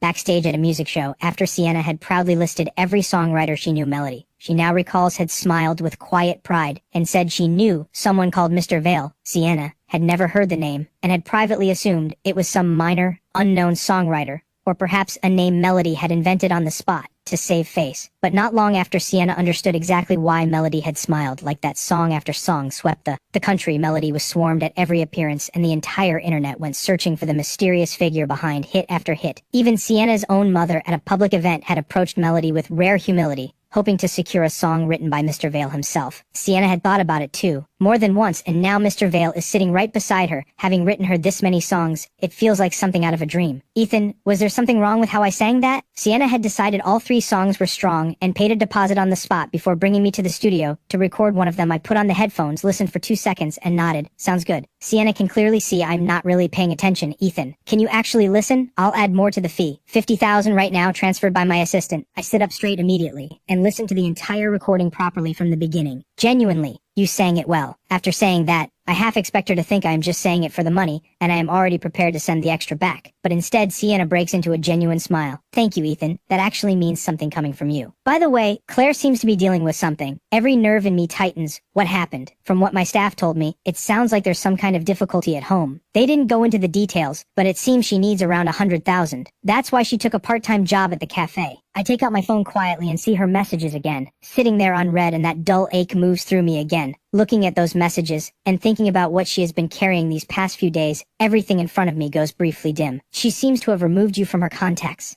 Sienna notices I am reaching for the transfer screen and says it gently. I go still, and the reality of it settles fully. Claire and I are truly done. I am not sure why, but a memory of a film we watched together surfaces. I look at Sienna with something I cannot keep off my face. Can you do something for me? Find a way to get $100,000 to her? Sienna hears him out and agrees without hesitation. On the other side of the city, Melody drives with no destination in mind. Hours later, something in her settles and she pulls over. The streetlights along the narrow road have come on, casting a warm amber glow. Melody walks alone, her shadow stretching long behind her. A radio broadcast she catches along the way brings back another memory. After she had made her proud little remark about knowing Mr. Vale, she and Sienna had walked out of the venue together. Melody had watched Sienna's parents step out of their car and pull their daughter into a warm embrace, and something complicated had moved across her face. She had wished, quietly, that Vivian would come for her too. Right at that moment, I had come walking up with a bicycle, calling her name. Too slow. I've already called a driver. Just go on ahead. She had said it and immediately turned away, waving me off. Thinking back on that now, Melody shakes her head slowly and murmurs to no one, "How could you look down on him like that? What gave you the right? He was willing to give you his entire life, and this is how you treated him." Melody's eyes slowly fill, grief spreading through her like something spilling. How could she have been that person? The brother who loved her most. How much had he quietly endured? Her pocket buzzes. Melody takes out her phone and looks at the screen and answers on the other end. Vivian's voice carries both concern and reproach. "Melody, why haven't you been answering? Do you have any idea how worried I've been? Come home. Stop making me worry like this. Melody's response is flat, I'm not coming back. On the other end, Vivian's voice sharpens. This is all because of Ethan, isn't it? What has he done to you? Someone like him doesn't deserve your sympathy. I just found out he was stealing from this family. Who knows how many times he did things like this before? Melody's voice comes back sharp and immediate. That is absolutely not true. Ethan would never do something like that. Why do you always assume the worst of him? You assumed it was him before too, and look how that turned out. I bet it was Xavier again. On the other end, Vivian hears Melody use that word about her own real brother, and the anger rises in her instantly. Xavier is your real brother. Melody, I feel like I don't know you anymore. I am genuinely disappointed in you. Fine, I'll put the jewelry matter aside for now, but I have to deal with that woman's situation. If Ethan won't agree to drop it, there is no room for negotiation. Melody hears this and suddenly starts to cry. Stop hurting him. You have no idea how much he suffered in this family, and now he is being torn apart by illness. He has 1 year left. How is he supposed to live it? I am begging you. He has suffered enough for one lifetime. Sometime later I finish everything with the 3 songs, and it is already evening. I step out of a cab,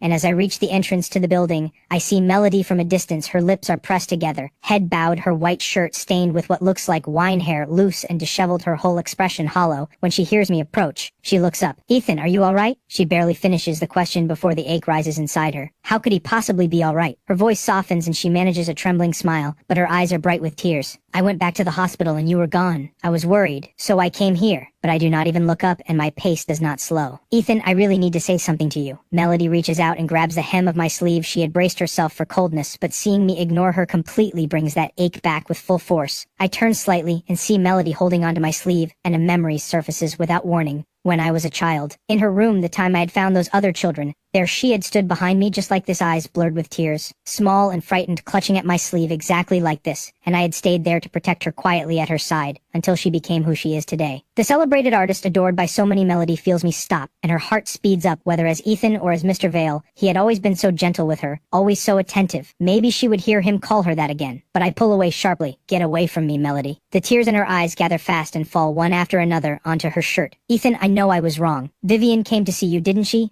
I will make sure she helps you. I push away the hand. She reaches out again. What is wrong with all of you? Every time I tell you to leave me alone, you show up again to make me sick. Do you need me to go back and be your servant again before you're satisfied? How shameless can you get? Melody's head goes blank. She can barely keep herself upright in this moment. The last remaining hope inside her shatters. She knows now that nothing she does will ever bring them back to where they were. Melody breaks down sobbing, the sound escaping her without control. Ethan will never call her that again. Mom, I'm home. I unlock the door and find Sunny hunched over the table, working through her homework at a slow, scattered pace. When Sunny sees me, she scoops up all her papers with a happy grin, and then pulls a stack of documents out of the drawer. Stop putting your stuff in my drawer, okay? There's no room for my things. I smile and ruffle her hair. Sorry, I'll be more careful next time. Is this what you were looking for? I pull a small capsule toy from my pocket. Sunny had mentioned once that a classmate had one of those twist-open toys with a little figure inside, and I had heard the envy in her voice, so I had picked one up at the supermarket on my way past Sunny's eyes, light up completely. But then a flicker of hesitation crosses her face as if she thinks a toy like this is too much of a luxury, and the smile dims a little. I think of the day after the first piano composition sold, when I had taken Sunny out for a proper meal. I had picked a buffet that was considered fairly expensive per head, with every kind of food imaginable, seafood, grilled meats,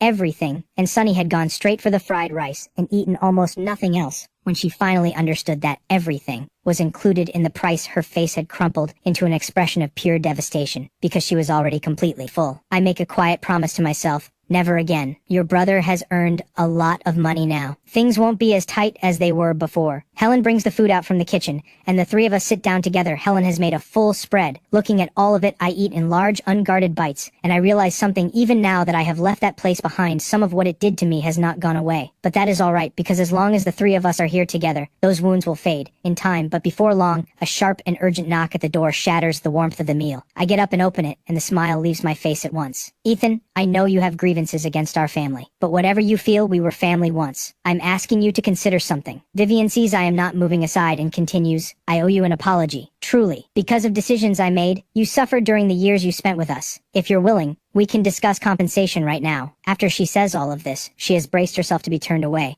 But I nod. Vivian's mind flicks to the missing necklace, and a cold thought moves through her. But she keeps it off her face. Then let's go inside and talk this through. I shake my head slowly. No need to come in. First, have the person behind you get on his knees and bow his head to the ground 3 times. Then drive him out of Moore Estate. Vivian realizes she has been played and her composure collapses. Ethan, I am trying to speak to you civilly. There has to be a limit to this. There you go again. You are relentless. Like something that just will not come off. Showing up every few days to make my life miserable. Vivian's face goes deep red, her voice shaking with barely contained fury. She opens her mouth and forces herself to swallow it. Bottom line. You cannot press charges against that woman. And even if you do, you will not drag Xavier into it. Xavier can apologize to you, but kneeling and bowing is out of the question. She pulls Xavier forward, signaling for him to offer the apology, but I close the door in their faces with a firm slam and call through it. I hadn't actually considered pressing charges against Xavier. Thank you for the idea. Across town, after a full day of work at the coffee shop, Claire does not go back to campus but heads home. Worn down to the bone, she pushes open the door and finds her mother on the phone, trying to borrow money. Empty bottles are scattered across the floor, and the sharp smell of alcohol fills the apartment. Claire understands immediately. Her mother has fallen back into it in the year Claire was in her second year of high school. Her parents had finalized their divorce, and her mother had started drinking heavily. One time they had fought over the drinking, and her mother had splashed half a can of beer over her clothes, afraid of being late for school. She had wiped herself down quickly and run out the door, only to be stopped at the gate by a strict security guard who refused to let her in because of the smell. She still remembers it clearly, how long she had stood there while people stared and laughed, until I had come to the gate with the homeroom teacher, explained the situation, and gotten her inside when she got home, and told her mother what had happened. Her mother had apologized over and over, swearing she would never drink again. And yet, here they are. Claire lets out a quiet sigh. She had seen this coming after the divorce. Beyond the drinking, her mother had also taken up gambling, following online tips and strategies during the day, and betting heavily at night. The first couple of years had been manageable. Her mother had come out of the divorce with an apartment and a settlement, and even without working, obsessing over bets all day, life had still functioned at some basic level. But yesterday, Claire found out suddenly that her mother had spent everything. The apartment had been mortgaged to the bank, and there was still $100,000 owed to people outside. If the debt is not repaid within the next 2 days, those people will show up and mark the door with red paint. It is this fear for her mother that had brought Claire rushing home, and now, seeing the state she is in, Claire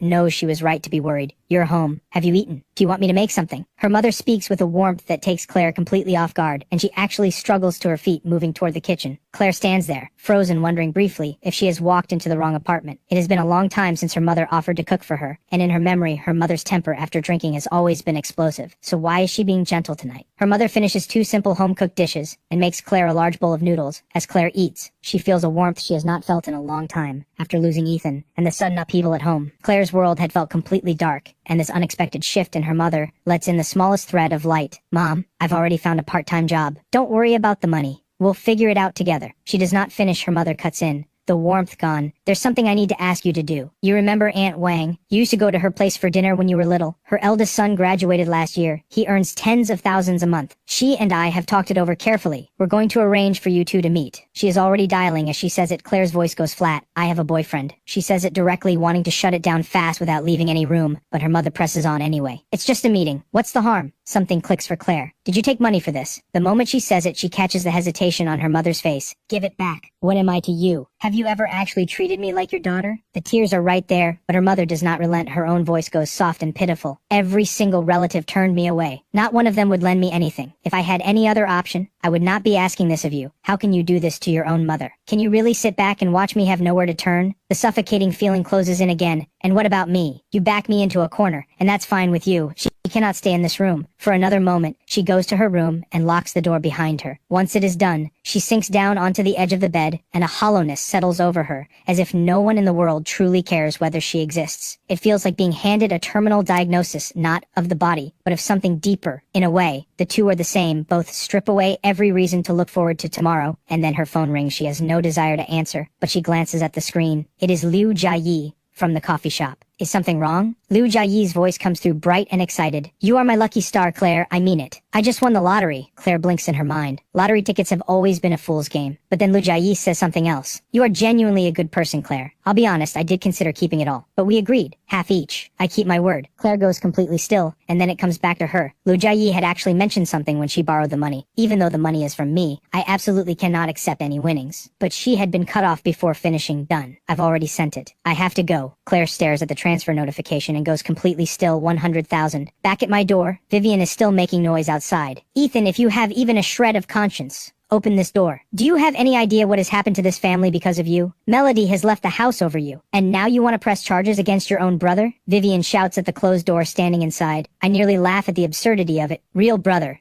the one who wants me dead, and not a single accusation she is throwing at me makes any sense. I left the Moore family a long time ago, and she is still pinning things on me. If I do not set the record straight, I will not sleep tonight. I open the door again. Vivian mistakes this for a change of heart. Ethan, there are plenty of empty rooms at the estate. You can move in with your mother and sister, and then together, we can bring Melody home. One family living in peace. When Vivian was very young, her mother used to tell her often that a cold estate alone is not a home, it only becomes one when family lives there together, and that is what makes it warm. So, even though Vivian never truly saw me as real family for the sake of Celeste and the others, for the supposed wholeness of the household, Vivian had been willing to accept this outsider in name. As family, there are plenty of empty rooms. That one line cuts through whatever I was about to say. I lived in a basement for over a decade, and apparently, there were plenty of rooms available all along. Apparently, Vivian always knew that the basement was not the only unoccupied space in that estate. Go back to live under your hollow charity in that dark basement again? I believe people and animals should be kept separate. They absolutely should not be made to live in the same space. And while you're here, can you explain to me step by step exactly how I have been responsible for the chaos in your household? Have I reached out to you even once these past few days? You haven't changed at all, still blaming everyone around you for everything. My tone is completely flat, but Vivian is on the edge of explosion, her whole body shaking and finding no words to fight back with. At that moment, something complicated moves across Xavier's face. He has heard enough to understand completely that I am not the person he can push around, and he clenches his jaw hard. I catch it immediately. What is that look on your face? I shove Vivian firmly to the side and then shove Xavier back hard. I am warning you. If you lay a single finger on my family, I will not let it go. Answer me. Don't pretend you didn't hear that. The suddenness of it and the intensity in my face genuinely frightens Xavier. He becomes acutely aware in this moment that the man in front of him has less than a year left, and he has no doubt that every word is meant. In fact, he is genuinely afraid I might act on it right now. He still has so much ahead of him. I am a dying man, and he cannot afford to trade places with one. So Xavier backs down on the spot. I would never do that. That is not who I am. Vivian is shaken too, and by the time she recovers, I've already slammed the door shut again, leaving behind one final line. If you are still there, I am getting a knife. The next day I get a call from the lawyer. He tells me that acting on Melody's behalf he has obtained a full confession from the woman who made the false accusation, and that due to a small incident along the way, she has been placed in detention that morning at the police station. I am escorted by an officer to the holding area, and the officer calls her out from where she is sitting, hunched in a corner. It is her first time in detention, and she has not slept. Her hair disheveled, her face drained and hollow. When she sits across from me, she starts crying. Please don't press charges. I made it all up. I know I was wrong. I let out a quiet, cold laugh. I seem to remember you writing in that post that if you were lying, may lightning strike you the moment you step outside. So when do you think your punishment is coming? She feels the humiliation of it deeply, and her composure breaks. Why won't you just let this go? Haven't I already apologized? Then why couldn't you leave me alone back then? Do you have any idea what kind of messages I received after you published that post? People told me to die. Have you ever felt what it is like to be attacked by countless strangers, while the people closest to you stop believing in you? The officer sitting nearby hears this and quietly nods. The internet may be a somewhat better place now, but back then all it took was an outrage-inducing headline with enough comments underneath, and people would pile on without a second thought. Then the next day the story would collapse, revealed as false, and the mob would scatter just as fast as it had formed. But the damage left behind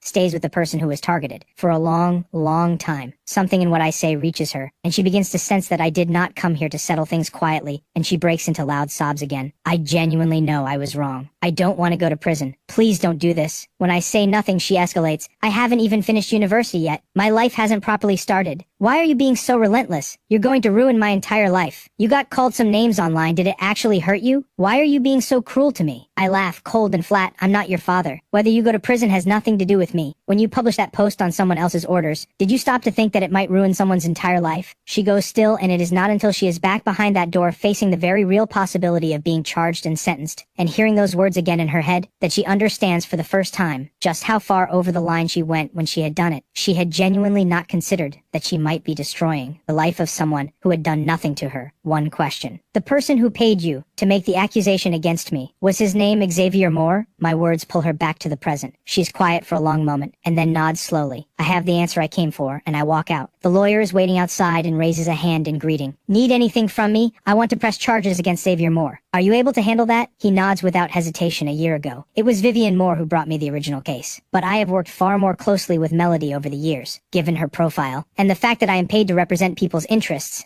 That makes me think of what Melody had said to me last night. She had promised to help me, and this is what she meant. Then I'll leave it with you. I know his reputation, the most formidable lawyer in all of Riverdale. Having him build the case and file the charges gives the odds a significant boost, and the fact that he had already taken steps on my behalf, reaching out to the accuser before I even asked, tells me his intention to help is genuine. I'll get started right away. We already traced the account that sent money to the accuser, but that alone won't be sufficient. We'll need additional supporting evidence. He strides out of the station without another word. As I am about to follow, my phone buzzes. I take it out and see a message from an unknown number. Ethan, is this you? The 100,000. A sharp, piercing ache moves through me these past few days. I have been forcing myself not to think about it, not to revisit any of those memories, with Claire telling myself it is the only way to keep going, that someone in my position has no right to want that anymore. But just when I had started to believe I was managing, the moment I see this message from her, everything collapses back to nothing. I cannot forget her. I never could. It has to be you. You were there that day, weren't you? At the cafe. Why would you do this? The messages start coming faster. I'm so sorry about that day. I don't know what came over me. I don't understand why I pushed you. I really do love you. You have to believe me. I never wanted to hurt you. Where are you right now? Can we meet? I look at the messages on the screen, and the twisting ache comes back in full. I can feel her pain through every word. That girl who loves me this much had pushed me down onto cold ground with her own hands. This is all my fault. You did nothing wrong. Stop saying sorry. Stop hurting yourself over this. That familiar daze descends on me again. The first time was when I got the diagnosis. The second time was when I ended things, and now here it is again. A third time, the officer beside me notices I'm swaying and reaches out. Are you all right? But before the sentence is finished, I collapse backward without warning. When I open my eyes again, Dr. Reeves is sitting in the chair beside the bed, peeling an apple. You're finally awake. I take the apple and ease myself upright. Dr. Reeves, didn't you say this medication was supposed to prevent blackouts? It feels like they are happening more often, not less. The medication is fine. Trust the science. You have been going through intense emotional strain lately, haven't you? Extreme grief in particular is very likely what is triggering these episodes. He reads my face and knows he is right. I did tell you before. Try to keep your days as peaceful as you can. Living like this only accelerates the decline. Thank you, doctor. Take your medication on schedule. By the way, it was a police officer who brought you in. We didn't have a way to reach your family, so we contacted the person you were messaging. She should be here very shortly. The moment Dr. Reeves steps out, my composure falls apart. I have no idea how I am supposed to face Claire. A tangle of feelings rises in waves, pushing me to get up, pushing me to run. I pull on my shoes and step into the corridor and walk directly into Claire. Both our hearts are pounding, and for a moment, neither of us seems to breathe. She is warm and slight against me. Claire draws in a long breath, telling herself over and over what the situation is. Now she steels herself and moves to step back, but in the next instant, there is sudden noise and movement behind me. A short, middle-aged man who appears to have been drinking has been muttering complaints about being ignored by the staff for too long. A security guard senses trouble brewing and moves to intervene, but the moment he steps forward, the man's agitation tips over. He breaks into a run and charges directly toward my back with full force. I feel it and start to turn, but Claire has already wrapped herself around me and taken the blow. The security guard moves in at the same moment and subdues the man, quickly forcing him to the ground. My head is roaring and something moves through me that I cannot control. As I get up, I knock over a nearby medical cart, and when I see the scalpel on the floor, something in me reaches for it without thinking. I pick it up and close my hand around it and start walking toward the man being hauled away by security. And there is only one thought in my head. Then Claire's voice comes through, trembling, as nurses move her onto a gurney. Ethan, the silence that has swallowed me whole cracks open just slightly. I drop the scalpel and run to her. I'm here, but before she can say another word, the nurses are already moving, rushing her into the emergency room. The hours that follow are the longest of my life. A weight that will not lift presses down until I am shaking, and I cannot find my breath until the doctor comes out and says the bleeding has been controlled. She is out of danger, and for the first time in hours, I feel something like light. At that moment, in a room at Moore Estate, a television is broadcasting. This afternoon, at the First Affiliated Hospital of Riverdale Medical University, a patient surnamed Wu, dissatisfied with wait times, attempted to jump the queue and was refused, subsequently lost control and attacked another individual with a blade, leaving one person injured. The case has multiple points under investigation. Police have launched an immediate inquiry. Xavier, sitting in the corner of the room, hears every word of the broadcast and cannot stop himself from shaking after my warning to him last night. His first response had been fear. But once he was back in his room, the fear had faded, and what replaced it was hatred. Hatred that I was still here at all, threatening the life he had fought so hard to take for himself. That hatred had sent his mind into an extreme state, and in that extreme state, Xavier had made the same kind of decision he had made 6 months ago. He had paid someone to put a knife in me, and now, with the possibility of exposure, his teeth are beginning to tremble, his face contorted with dread. Xavier runs through everything in his mind, checking whether he left anything exposed. There should not be a problem. The money had been paid. The banquet hall is blazing with light, and as a guest named Jo John Hong offers his compliments to Vivian, She maintains the composed bearing of Riverdale's wealthiest until Jo Jian-hong takes a sip of his wine and smiles and in one offhand remark punctures something that has been sealed for years. To be completely honest, the reason I invested in that company all those years ago was entirely because of something Ethan said to me. The hand holding Vivian's wine glass freezes mid-air. He was still the Moore family's ward back then. He told me that one day every computer in the country would be running that software. Jo Jian-hong shakes his head with a small sigh. That kind of vision,